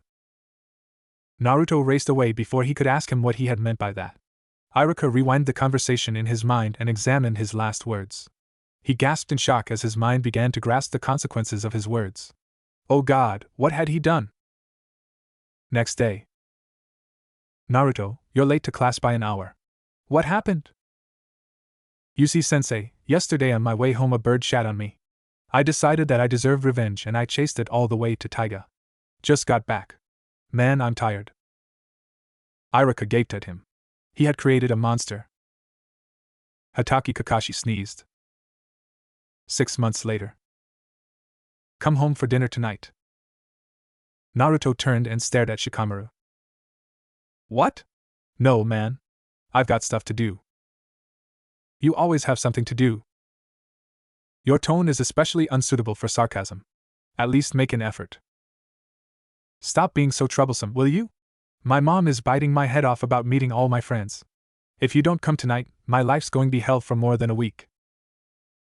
Naruto turned to Chuji, positioning his head behind the student sitting in front of him so that Iruka couldn't see him talking. Aren't you going? Me? Shikamaru's parents have known me my whole life. Our dads were on the same team. Great. There you go. Chuji's coming, he said to Shikamaru. Not Chuji, man. My mom wants to meet my other friends, and you're the only option I have. Trust me on this. Your parents don't want to meet me. What do you mean? Just trust me on this, okay? But my mom does want to meet you. Naruto bit back his reply and carefully considered Shikamaru's words. So you've told your mom about me? He asked after a short pause. Yeah. That's what I've been saying this whole while, grumbled Shikamaru. You told her my name? No. Tell her my name, and then see if she still wants me over. Why do? 3 pieces of chalk thundered into the wall an inch above their heads and interrupted their conversation. Quiet back there, shouted Iruka. Later, hissed Naruto as all 3 of them stared innocently at the blackboard. What's your problem? Just come for fucking dinner, snapped Shikamaru as they broke for lunch an hour later. And I'm telling you that it's better if I don't. Okay now, calm down you two. There's no need to fight, called Chuji digging into his crisps with gusto, a telltale sign that he was nervous. Naruto, what's the problem? Look, adults and I don't do well together. Why? I don't know, muttered Naruto, turning and walking away. In a flash, Shikamaru leaned forward and grabbed his friend's shoulder. Look, I don't know about other adults but my parents are okay. You can trust me on that. There was a long pause in the conversation. Naruto finally turned around and looked at Shikamaru. Okay then. I'll be there. Dad, you got a minute? Shikaku Nara sighed and opened his eyes. Your mother know I'm here? No. She's looking for you in the forest. What do you want? Mom wanted me to invite my friends for dinner. So I asked Naruto. And he wasn't very keen. Insisted that I let you know about him beforehand. Naruto? Yeah. Naruto Uzumaki? Yeah. His father sat up and looked at him. I see. Don't blame the kid. Sure, bring him over. Shouldn't be a problem. You know why he didn't want to come? Yes. Why? Son, if I tell you that, then I would be committing a capital offense. You're joking. Do I look like I'm joking? Why would there be a capital law regarding Naruto? That's all you're getting out of me? Bring him over if you want to. I'll have a word with your mom as well, but you don't need to worry. She's a shinobi, and she knows how it works. It was a nervous Naruto that walked into the Nara clan compound. He had absolutely no idea how the night is going to pan out, but it definitely couldn't be anything good. He had known that this was going to happen sooner or later. The presence of his partner pervaded universally into all aspects of his life. It was the payment for the power he received in return. When he reached Shikamaru's house, he lingered uncertainly on the porch. For once, he was not sure about what to do. He could see the impending doom of his friendship as clear as day, and that wasn't something he was completely comfortable with. His mind had resigned itself to that outcome, but his heart seemed to have some trouble complying with it. His thoughts were interrupted by a shout. "Hey Naruto!" Naruto spun with his right hand flicking up to his non-existent sword. He had been caught completely off guard again. He needed to control his emotions better. It was Chuji. And his father, who had most definitely noticed his movements. "Sorry. You scared me there," he said with a sheepish chuckle. Taking a few steps forward, he bowed and greeted, "Akimichi-san." Chuji's father chuckled. Now. There's no need for all that. Especially from my son's friend. It's good to finally meet you. My wife and I have heard a lot about you from Chuji here," he said, patting his son on the head. Naruto looked up in surprise. Such a response was definitely not what he had expected. Maybe the world wasn't as bleak as he thought. Maybe there were normal people out there who didn't hate him as well. "Come on. Let's go in," boomed Chuza, leading the two academy students up the porch. Not bothering with knocking, he walked right in. "We're here," he boomed. "Come and see who we've brought." A petite, pretty woman in her late 30s bustled out a side room. "Good you're here. It's nice to see you again," she said. In a flash, she turned on Naruto. "And you must be Naruto. It's great to finally meet you. I would really like to say that I have heard a lot about you, but frankly my idiot of a son doesn't tell me anything. Which reminds me. That boy is off hiding somewhere. You have." Naruto slowly lost track of what Shikamaru's mother was saying. All he could focus on was the smile he had received in welcome. Maybe his portents were not going to ring true after all. "Thank you for the food, Mr. and Mrs. Nara. It was amazing. I've never had a home-cooked dinner before," gushed Naruto at the Nara porch. Dinner was over and everyone was heading home. "Not a problem, sweetie. It was great to have someone actually appreciate my cooking. These two slackers never say a word," smiled Yoshino. "Bye then," called Naruto as he walked off. "Hey Chuji, got a minute?" asked Shikamaru, walking down his porch. Chuji and his father turned and looked askance at him. "Just wanted to talk to Chuji about something," explained Shikamaru to Chuza. "Of course," said Chuza graciously with a smile. "I'll just walk on ahead. Chuji can catch up later." "Mom, Dad? I'll be in a minute." "Take your time," called his father as his parents went back into his house. "What did you want to talk about?" asked Chuji as they walked a safe distance behind Chuza. "It's about Naruto. You spoke to your father about him?" "Yeah. My father came straight out and said that he knew the reason Naruto was nervous and said that he couldn't tell me. Refused to say a word, no matter how many times I asked." "Mine was worse." "What do you mean?" "He said that he could tell me, but he would be committing a capital offense if he did so." "You mean there's a law about Naruto?" "Seems to be so." "But why? He's just a normal guy." "Oh, come on. He's the least normal guy in our entire class. He always says he's busy with something or the other, and I don't think he's lying when he says so." "Well, yeah, that's there. But that's not anything bad. We all have something we don't want to talk to others about." Shikamaru sighed. "You're always too optimistic. And you're always too paranoid." "With reason." "That's what you say. Let him be. I don't think he'll like it if you try to pry." "Wasn't intending to. Too troublesome. I don't think I would find out anything if I tried anyway. He's much smarter than he lets on." "Humph. As if. I know you. Once you can't figure something out, you can't let it go until you solve it." "I can. If I know I'm invading someone's personal space by doing so. Which in this case, it seems I am." "Relax, will you? You're overthinking things as usual. Just let him be." Shikamaru sighed once again. I guess you're right. He hasn't even done anything yet. 6 months later. Iruka walked into the Hokage's office to see the old man hard at work on his paperwork. The Hokage set down his pen, got up and walked to the window as Iruka sat down. Iruka, I called you here about Naruto. I haven't had the chance to talk to Naruto in recent times. The boy seems to have forgotten me now that he's joined the academy. Just wanted to ask you about him. How's he doing? Well, I don't really know how he was before he joined the academy, so I really can't comment on that. Other than that, he's pretty much a normal kid. Generally keeps to himself and doesn't interact much with the other students, but that in itself isn't anything alarming. Many students are quite shy at that age. He has made a couple of friends and he spends all his time with them in the academy. I have no idea whether he meets them outside the academy. Frankly, I have no idea what he does once classes are over, but he always gives off the impression of being busy with something. I'm not sure whether I should believe him or not. I see. And about what I discussed earlier? What steps have you taken? I didn't do anything much actually. Which, I realize now in hindsight, was a good thing. From what I can gather, Naruto is an extremely private person, and I'm sure he'll react very severely to any attempts to gain an insight into his doings. He also happens to be vehemently independent, and doesn't like to be told what to do. While that is a good thing for a boy of his age, it may cause problems once he is assigned to his team. The main problem, however, is not his personality. What is it?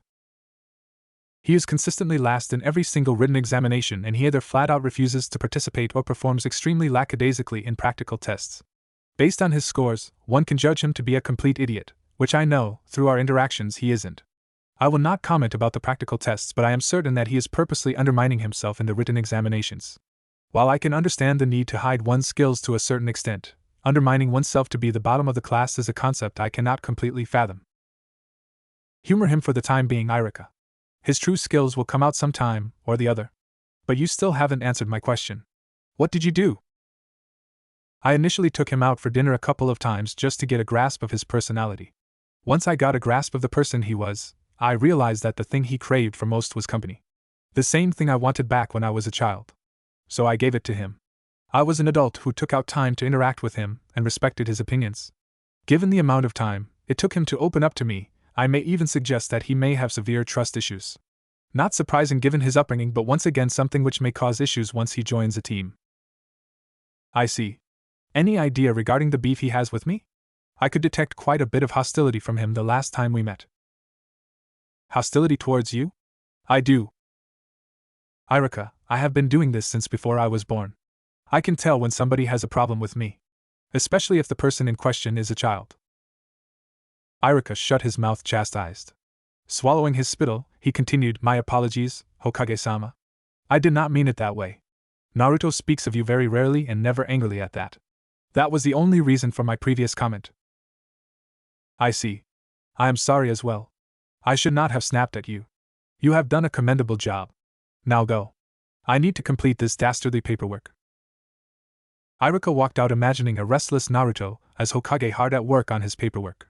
An image bloomed in his mind, and at the sight of it, he burst out laughing. The ANBU guards looked at him oddly for an instant before returning their attention to the inspection of the surroundings for any signs of danger. Spontaneous laughter was amongst the least crazy things they had seen Shinobi do. 6 months later. Iruka walked into the Hokage's office to see the old man hard at work on his paperwork. The Hokage set down his pen, got up and walked to the window as Iruka sat down.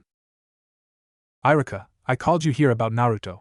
I haven't had the chance to talk to Naruto in recent times. The boy seems to have forgotten me now that he's joined the academy. Just wanted to ask you about him. How's he doing?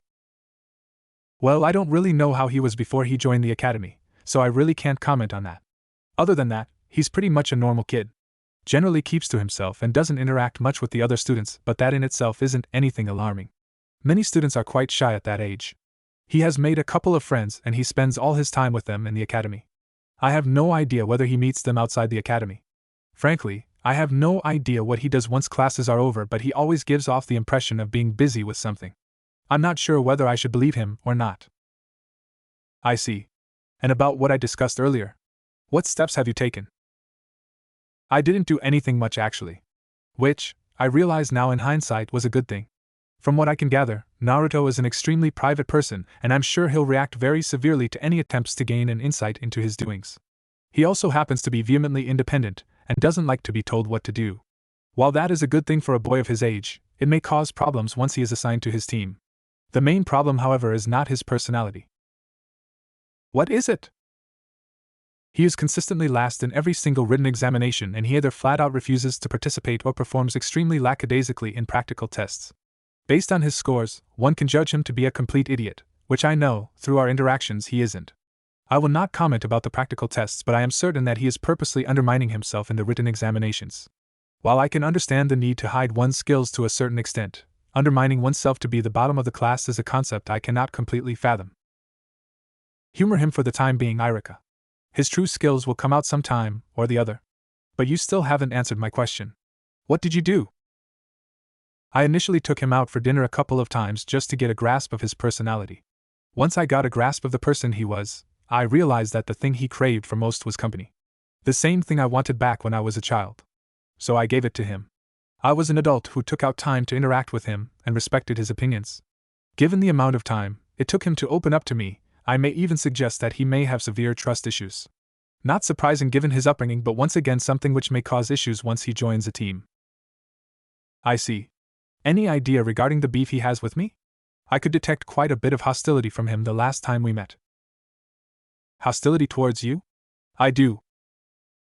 Iruka, I have been doing this since before I was born. I can tell when somebody has a problem with me. Especially if the person in question is a child. Iruka shut his mouth, chastised. Swallowing his spittle, he continued, My apologies, Hokage-sama. I did not mean it that way. Naruto speaks of you very rarely and never angrily at that. That was the only reason for my previous comment. I see. I am sorry as well. I should not have snapped at you. You have done a commendable job. Now go. I need to complete this dastardly paperwork. Iruka walked out imagining a restless Naruto as Hokage hard at work on his paperwork. An image bloomed in his mind, and at the sight of it, he burst out laughing. The NBU guards looked at him oddly for an instant before returning their attention to the inspection of the surroundings for any signs of danger. Spontaneous laughter was amongst the least crazy things they had seen Shinobi do. 1 year later. Naruto waited for Gai-sensei at Konoha's gate at the crack of dawn on a Saturday. Bored of his vigil, he walked to the gatekeeper's booth and looked inside. As usual, both of them were asleep. Oi! Izumo-san, Kotetsu-san, wake up. Gai-sensei will be here any minute, and I don't want to hear him shout about unyouthfulness so early in the morning. Both of them jolted awake and looked around blearily. Kotetsu scratched his head and flipped him, which earned him a knock on the head from Izumo. You didn't have to do that, kid. Naruto looked at him incredulously. You seriously don't mind being woken up by shouts about unyouthfulness? Sheesh, Kotetsu shuddered. Sorry. You're right. That would suck. Thanks, I guess, he said, rubbing his head sheepishly. Why do you two always take this detail anyways? It's got to be the most boring chore in the village. Nah, kid. Wait till you have to do D-ranks. Besides, this job is an honorable duty which is only given to the most trusted of Chunin, said Kotetsu proudly. That's bullshit. We're here because this piece of shit is too lazy to do anything else, and thanks to him I get stuck here as well every day, said Izumo, jerking his thumb at Kotetsu. Why don't you just leave him hanging? Asked Naruto. Izumo's answer was lost to thunderous footsteps as Guy arrived at the gate accompanied by a miniature version of him. Oh God, he multiplied, said Naruto in alarm. Izumo and Kotetsu snickered. Good morning, my most youthful pupil. Please meet Rock Lee, said Guy, pointing to the miniature version of himself. He is in my genin team and will now train with us. Lee, if you want to accomplish your dream, then you must work at least as hard as Naruto-kun here. He has been doing this for 5 years now. You have a lot of catching up to do. Are you two related or something? Interrupted Naruto. Yash. I am honored that you consider me worthy enough to be Gai-sensei's relative, but the answer to your question is in the negative, Lee shouted. Yash, Naruto-kun, it is an honor to meet you. Gai-sensei has told me a lot, Abu. At that moment, Naruto made one of the biggest mistakes of his life. He tuned out Lee and began to compare his appearance with Gai's. They had the same eyebrows, the same hair, the same clothes, the same voice. How could they not be related? He only belatedly realized that Lee had stopped talking and was looking at him as if he was expecting an answer. Refocusing himself to the conversation, he asked, Huh? You said something? A deep silence fell amongst them as the wind began to blow loudly and a crow flew past them cawing loudly. Naruto could not have seen the long-drawn consequences of his slip-up. Yash! Naruto-kun, what an unbelievably cool and hip attitude you have. I henceforth proclaim you as my eternal rival, Lee shouted. Naruto began to sweat. He did not deserve this. Guy alone was too much to handle. Izumo and Kotetsu's snickers transformed into full-blown laughter. That's enough, Lee. It is good that you have found an eternal rival, but you are way too early to challenge him. Now let's begin. Yash. Guy disappeared, leaving behind a cloud of dust, a confused Naruto, an excited Lee, and a laughing Izumo and Kotetsu. Yash! Wait for me, Guy-sensei! Shouted Lee as he ran after his mentor. He's got to be an illegitimate child or something, muttered Naruto. Are you crazy? Can you even imagine Mato Guy doing that? Kotetsu wheezed, trying to control his laughter. You never know. Alcohol can bring down all barriers, said Izumo, desperately trying to curb his laughter. Alcohol can overcome that? I have got to try it sometime, muttered Naruto. Oi! You're too young to drink, and on that note you're also too young to know about sex as well. What have you been reading? Izumo asked, getting up and coming out of the booth as Kotetsu watched on. Naruto muttered something in a low voice. What's that? Louder, please. I said that Anko-nichan already gave me the talk. You don't need to do it, muttered a blushing Naruto. Anko? As in Anko Mitarashi? Are you saying Anko Mitarashi gave you the talk? Kid, I feel truly sorry for you, said Izumo as they both burst into laughter again. What the fuck do you mean sorry? Dude, Anko gave him the talk. I'm jealous. Kid, was she wearing that overcoat when she... With a squeak, Naruto took off after Guy and Lee, leaving behind a roaring Izumo and Kotetsu. 1 year later. Oi, Naruto! You sure you'll be okay today? I have never ever seen you fight before, and now you turn up on the day of the graduation exam with a couple of swords. Sure you can handle those without cutting yourself? And how come you're on time today? You're always late, growled Kiba at a yawning Naruto. It was the day of the practical tests for graduation from the academy. Naruto had easily aced the written portions. It was the first time in years that Naruto had taken off his body weights. He was taking no chances with this test.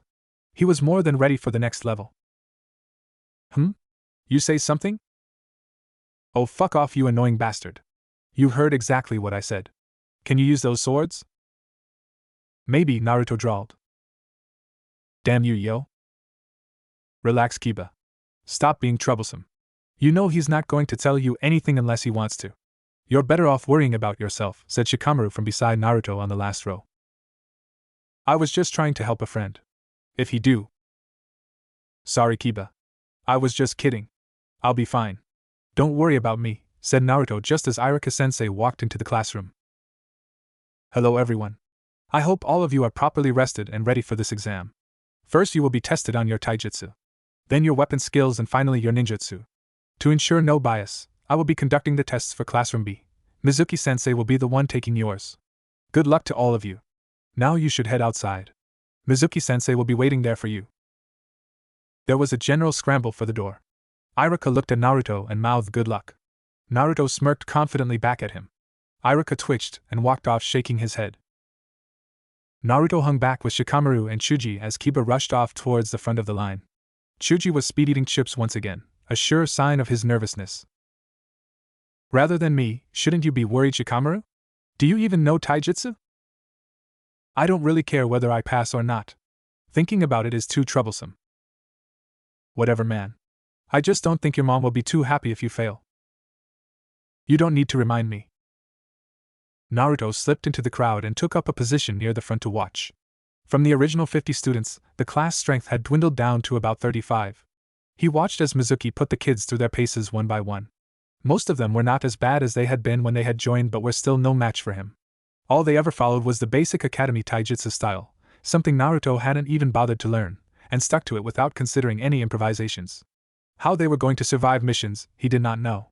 He supposed that their respective jounin senseis would whip them into shape before taking them for missions involving combat. Naruto's name was called. He walked casually into the circle and stood there waiting. Mizuki looked at him and sneered. Putting his hand into his pocket, he removed a kunai. For you, brat, I'm going to hold a very special test. Let's see how you hold up against this. All the kids watched them with bated breath. None of the previous examinees had had to face a kunai. Naruto yawned and took up a lazy stance. Seeing that his taunt had been ignored, Mizuki charged at a speed no pre-genin would be able to follow. Naruto! Look out! Shouted a voice in warning. It was Chuji. It was unnecessary. Naruto calmly stepped around the first stab and countered with a quick punch to the jaw. There was a soft thump as the counter landed and Mizuki's head was knocked back. Enraged, the Chunin led a feint with his right foot and attempted to slice at Naruto's chest. With an elegant backward sway, Naruto avoided the attack and slammed Mizuki's wrist with the heel of his hand. The kunai erupted from the Chunin's hand and spun uselessly to the floor. With a snarl of pain, Mizuki jumped back to make some space and began circling the blonde as a predator tracks his prey. You surprised me there, demon. You're better than what I thought you would be. I suppose that was expected given what you are. One day I shall make sure that you join your parents in hell. Naruto stiffened and all laziness left his body. He placed one hand on the handle of his sword. Take back what you said about my parents. Touchy are we? I suppose even one such as you would have feelings for its parents. I guess it's a good thing they're dead. They're better off not seeing what their offspring has become. Goodbye, snarled Naruto. Naruto dug his toes into the ground and shifted his body weight forward. He bent his knees a bit and began to draw his sword. Years of training with ever-increasing body weights had given Naruto a speed which was almost Jounin level. Pushing his toes back, he charged. From his perspective, time was moving normally. For Mizuki and the rest of the pre-genin, Naruto had simply disappeared. He appeared behind Mizuki an instant later, spinning and finishing his draw. Given his short stature and muscle tone, there was not much power behind his blows. Naruto made up for that with speed and precision. And with momentum. The momentum of his spin was enough to cut through solid wood. His fully drawn sword gleamed and flashed in the sunlight as it arced towards the unaware Chunin. The edge of the blade was barely inches away from scoring blood when its progress was halted by a gloved hand. The hand belonged to a member of the Konoha ANBU. An ANBU wearing an ox mask. That's enough, Uzumaki. Sheath your weapon now. Mizuki yelped in surprise and jumped away breathlessly. He had not been able to even follow the blonde's movements. And he had enough experience in the field to put together what had just transpired.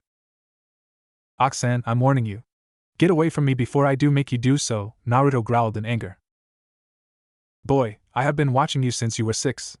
I know the limit of your abilities. Now sheath your sword before I'm forced to do it for you. Wrong. You know only what I let you see. I have been slipping away from your watch to train for years now. I'm warning you again. Ox tightened his grip on Naruto's sword. With a curse, Naruto streamed a burst of futon chakra into his blade. Ox let go off the sword instantly and stepped back in a hurry, slightly off balance. And that was all Naruto needed. Given his lack of power and the lack of speed due to his training weights, the only way he had managed to survive bouts with Guy and Anko had been by developing the skill to deal precise and sharp counters and by mastering the art of utilizing the opponent's openings. He spun in an instant and hit the off-balance Ox with the butt of his sword with all the force he could muster, knocking him back a couple of feet. Continuing his spin, Naruto drew his second katana and was about to leap towards Mizuki when 3 more ANBU appeared around him. His blade was blocked by a tanto, and 2 kunai were held against his throat. That's enough, Uzumaki. Stand down. Mizuki stared at Naruto with fear in his eyes and with shaking knees. He could clearly see that he had just scored a lucky escape.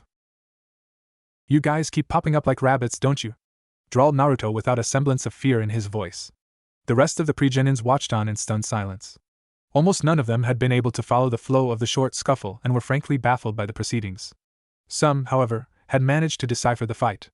Shikamaru was one of those and he stepped up to help his friend. Where Shikamaru went, Chuji followed. Anbyu-san, Naruto was provoked first. Sensei is equally at fault here. Get back, Shikamaru. This doesn't involve you. Enough is enough, shouted Ox. Pulling out a kunai, he knocked Naruto out with the butt. To the Hokage, he said to his colleagues as he picked up the unconscious blonde. How could you attack your own comrades like that? Sarutobi roared at the boy sitting in front of him. I'm so. Silence. You incapacitated an ANBU and tried to kill an instructor. These are not minor offenses. Boo. Quiet. Don't try that on me. I know exactly how strong you are. I know about Guy, Anko, and the Forest of Death. Just because you have power does not mean you can misuse it like that. Look. I said I'm sorry and I actually mean it. What else can I do? I can't take back my actions now, can I? And how do you know about my training? I have my ways and your sorry doesn't cut it. Turning on your own comrade is the worst thing a shinobi can do. Do I? I know, Gigi. I know exactly how wrong my actions were and I'm sorry. I shouldn't have done it, and I would take it back if I could. I understand and I'm truly sorry. It was just that Mizuki insulted my parents. I couldn't take that sitting down, snarled Naruto. So you attacked him? He attacked me first. Pulled moves that would have killed any other kid my age. What was I supposed to do? You shouldn't have fallen for his taunts. Go fuck yourself, you old man, shouted Naruto, his anger finally boiling over after many years. I've been taking shit from this village from the day I was born and I didn't say a thing. Now I retaliate a bit, and you act as if I committed treason. It's more complicated than that, Naruto. You can't you. This is because of what's in me, isn't it? I display a hint of violence, and you all assume that I'm being taken over. Sarutobi was stunned into silence. How who the ca? I know. And I've known for a long while. No thanks to you. And then you even go ahead and spout all that bullshit about trust and whatnot? Sarutobi's worst fears were coming true. The boy was finally reacting to the atrocities committed against him, but he definitely wasn't reacting in a good way. While it was good that he was finally letting out the bottled emotions, the depth of his anger was worrying. He needed to calm the boy down and find out how the boy had discovered his own secret. Plus, the civilian council was definitely going to bay for the boy's blood. The rest of the council weren't going to be happy as well. He wasn't in the mood for explain Minato's seal to them once again. Naruto, I just wanted for you to have a normal childhood WG. What the fuck do you mean normal? Your bloody village tried to kill me again and again. What's normal about that? You should have told me that day at the hospital. I didn't know how to tell you. I didn't know how you would react. How was I supposed to tell a 4-year-old that he was possessed by a demon? Meaning you didn't trust me enough to tell me. It wasn't a matter of trust. It was a question of what you would do with the knowledge. And at 4, your mind was definitely not ready for it. Ha! Guess when I found out. You don't meh. Yes. Who told you? That's what you've wanting to ask the whole while, isn't it? That's all you care, Abu. No. I care about you. You think I don't trust you? Do you know the things I've done for you? Simply because I know you and I trust in you to do the right thing. You don't get it, do you? Get what? I never said you haven't done anything for me, and I'm not angry with the rest of the village. I'm pissed at you and only you. I used to think the world of you. And then I find out that you've been hiding something as big as this from me. How the fuck did you expect me to react? I told you before that I did it to give you a Nor. And I told you that I don't care about the reasons. All I care about is the fact that the only person I trusted lied to my face. With that, Naruto got up and stormed out. Silence pervaded the Hokage's office for quite a while. Oh Minato, how I have failed you, whispered Sarutobi with a voice filled with anguish. Guy had been sitting at home reading one of his many scrolls on Taijutsu when he was interrupted by a knock on his door. An incident which surprised him. He had very few friends and none of them were the visiting type. Putting down the scroll, he walked over to his door and opened it. It was his most youthful student Naruto. A Naruto who looked extremely forlorn and tired. Hi Guy-sensei, do you mind if I crash here for some time? Of course, my youthful pupil. Please come in. His student slouched in and crashed down onto his couch, giving its springs a hearty jolt. Are you okay, Naruto? I'm fine, sensei. I'm just not in the talking frame of mind. I see. Guy calmly sank into the couch next to the blonde and picked up his scroll again. Sometime it was better to let people stew rather than trying to butt in. This time, however, Naruto stewed for far longer than he expected him to. The boy was silent for more than an hour. Sensei, what's the point? Guy didn't look up from his scroll. Of what? Of everything. My life's just been an endless cycle of training. I never got to have any of the fun other kids have. All those years and none of it matters now. I'm not even going to be made a shinobi. What do I do now? Why won't you be made a shinobi? I tried to kill the teacher testing our taijutsu. I see. That was quite an unyouthful thing to do. Please don't. I can't handle your youth shit right now. Guy put down the scroll and turned to face his pupil. Tell me what happened. Naruto told him. That was extremely stupid of you, said Guy when his student spilled the whole story. Guy wasn't and had never been one to mince words. I know. Not to mention treasonous. I know. Why did you never talk to me about all this? What was the point? The point was that this wouldn't have happened. His pupil was silent. Naruto, I know you're not stupid. You know what most of the village thinks of you. Such actions will not be without repercussions. Fighting with the only person who could have helped you was definitely not a smart move. Look, I get it already. I fucked up. I don't nay. No. You don't get it. Situations like this happen all the time out in the field. Screw-ups are a part and parcel of being a shinobi. Sitting around and moping about it is not going to get you anywhere. If you want to fix it, then go out and do something about it. Naruto stared at his mentor in silence, his mind whirling with thoughts. A slow grin slowly spread out onto his face. Sensei, you sometimes actually have some useful advice. I try to do my best. Now if you would just spouting that shit about youth. Guy twitched. Sarutobi groaned as he slowly lowered himself onto his chair. The meeting with the council had not gone well. Half of them were insisting that Naruto be sentenced and not allowed to graduate. The others were insisting that a Jinchuriki with such levels of talent could not be wasted. For a pre-genin to land a hit on an ANBU operative was unheard of. Frankly, he sometimes wished he had not granted them the level of power they now possessed. Most of the other villages were much more militaristic and the Kage's words were nothing short of the law. After an hour of deliberations, the meeting had been disbanded and postponed to the next day. The postponement was nothing more than a ruse. The time it granted would be used to indulge in a lot of backroom politics. Deals would be struck and money was going to change hands. Most of the clan had steered clear of such tactics. Most shinobi detested politics and preferred to not play an active role in it. Some, however, considered it to be a power play and had jumped right in. The civilian leaders were the most active ones. And the most dangerous ones as well. While the council couldn't outright overrule him, they could make life quite difficult for him. The civilian leaders played a huge role in the sustenance of the village economy, and he, as such, could never afford to offend them too badly. He had just lit up his pipe as a soft knock sounded on his door. He took a short drag and called, "Come in." Out of all the possible visitors he could have received, he had not expected it to be Naruto. Especially not so soon. After the morning's outburst, he had realized that the boy had clearly inherited his mother's temper and his father's skill of bottling emotions up. Two traits that did not go well together. "Hey, old man. Mind if I come in?" Sarutobi nodded and gestured at his chair. He had been expecting to have to do a dramatic apology to get back into the boy's good books. Naruto nodded in thanks and slowly sat down in the offered seat. Sarutobi squared his shoulders and faced the boy head on. He rested his elbows onto his table and placed his head on his palms. Comfortable, he looked right into the boy's eyes. A move that clearly unsettled him. Naruto instantly looked down and fidgeted a bit. Not wanting to start the conversation, he began to wait the boy out. It didn't take too long. "I'm sorry," the boy whispered, not meeting his eyes. "I'm sorry for the things I said today morning."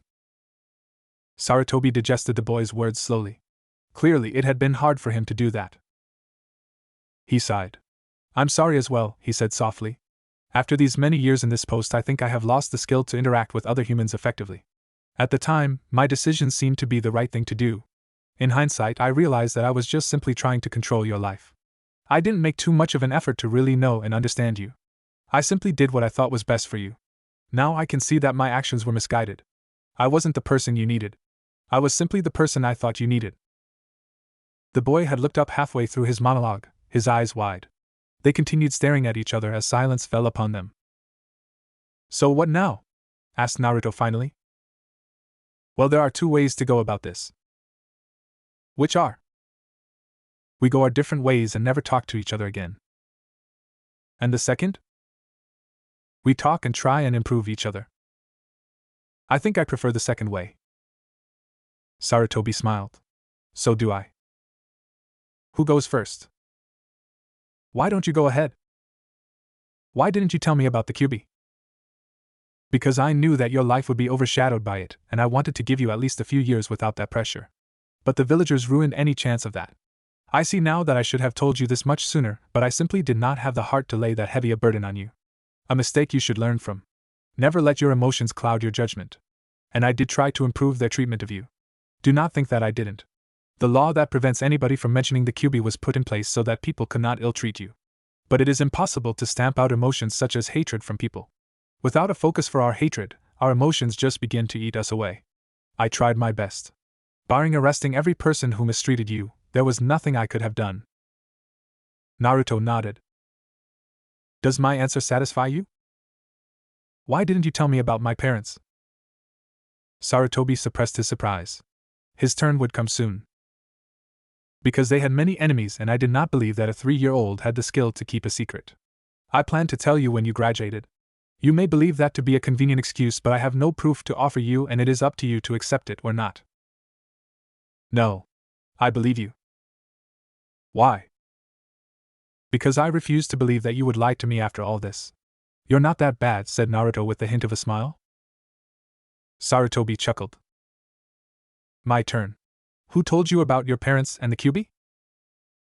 Naruto once again bowed his head and looked lost in thought. Do you really want to know? He asked when he finally looked up. I'll tell you if you insist. Are you trying to protect someone? No. You just won't like the truth. I've held this position longer than you can imagine, boy. I'm used to unpleasant truths. Naruto nodded and took a long pause. The QB told me himself. He showed me how they died. This time Sarutobi did not even bother hiding his surprise. Out of all the possible answers, this had been one he hadn't even dreamed of. In his mind, he had been cross-referencing all those who knew about the identity of Naruto's parents, and crossing them of one by one after gauging their loyalty. The fact that the boy could communicate with his bijou was startling. While it was not unusual for a Jinchuriki to commune with his or her bijou, to do so at such a young age was stunning. And deeply unsettling. Counseling his emotions, he barked, "Stand up and take off your shirt. Channel some chakra for me." Ignoring the boy's confusion, he got up and gestured for him to hurry up. The boy did as asked and Minato's seal materialized as clear as day on his stomach. Bending down, Sarutobi carefully inspected the markings. While he was nowhere near a master of few ninjutsu as Jiraiya, Minato or Kushina, he had a level of knowledge which surpassed almost the entire shinobi world. He was known as the professor for a reason. After a few long minutes of careful inspection, he judged that the seal was perfectly intact.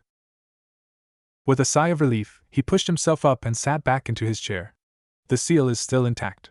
You can get dressed. He waited for the boy to retake his seat. Tell me all. From the time you first spoke to him to now. The boy told him. That was foolish. Suicidal, he said with a shake of the head when the whole tale was out of Naruto. Why didn't you come to me after the first time? I was angry at you for not telling me yourself, shrugged Naruto. Sarutobi sighed and rubbed his face. Remember, Naruto, never let your emotions cloud your judgments. The sanctity of that seal is not something which just concerns you. The safety of the entire village depends on you. Do not act so rashly again.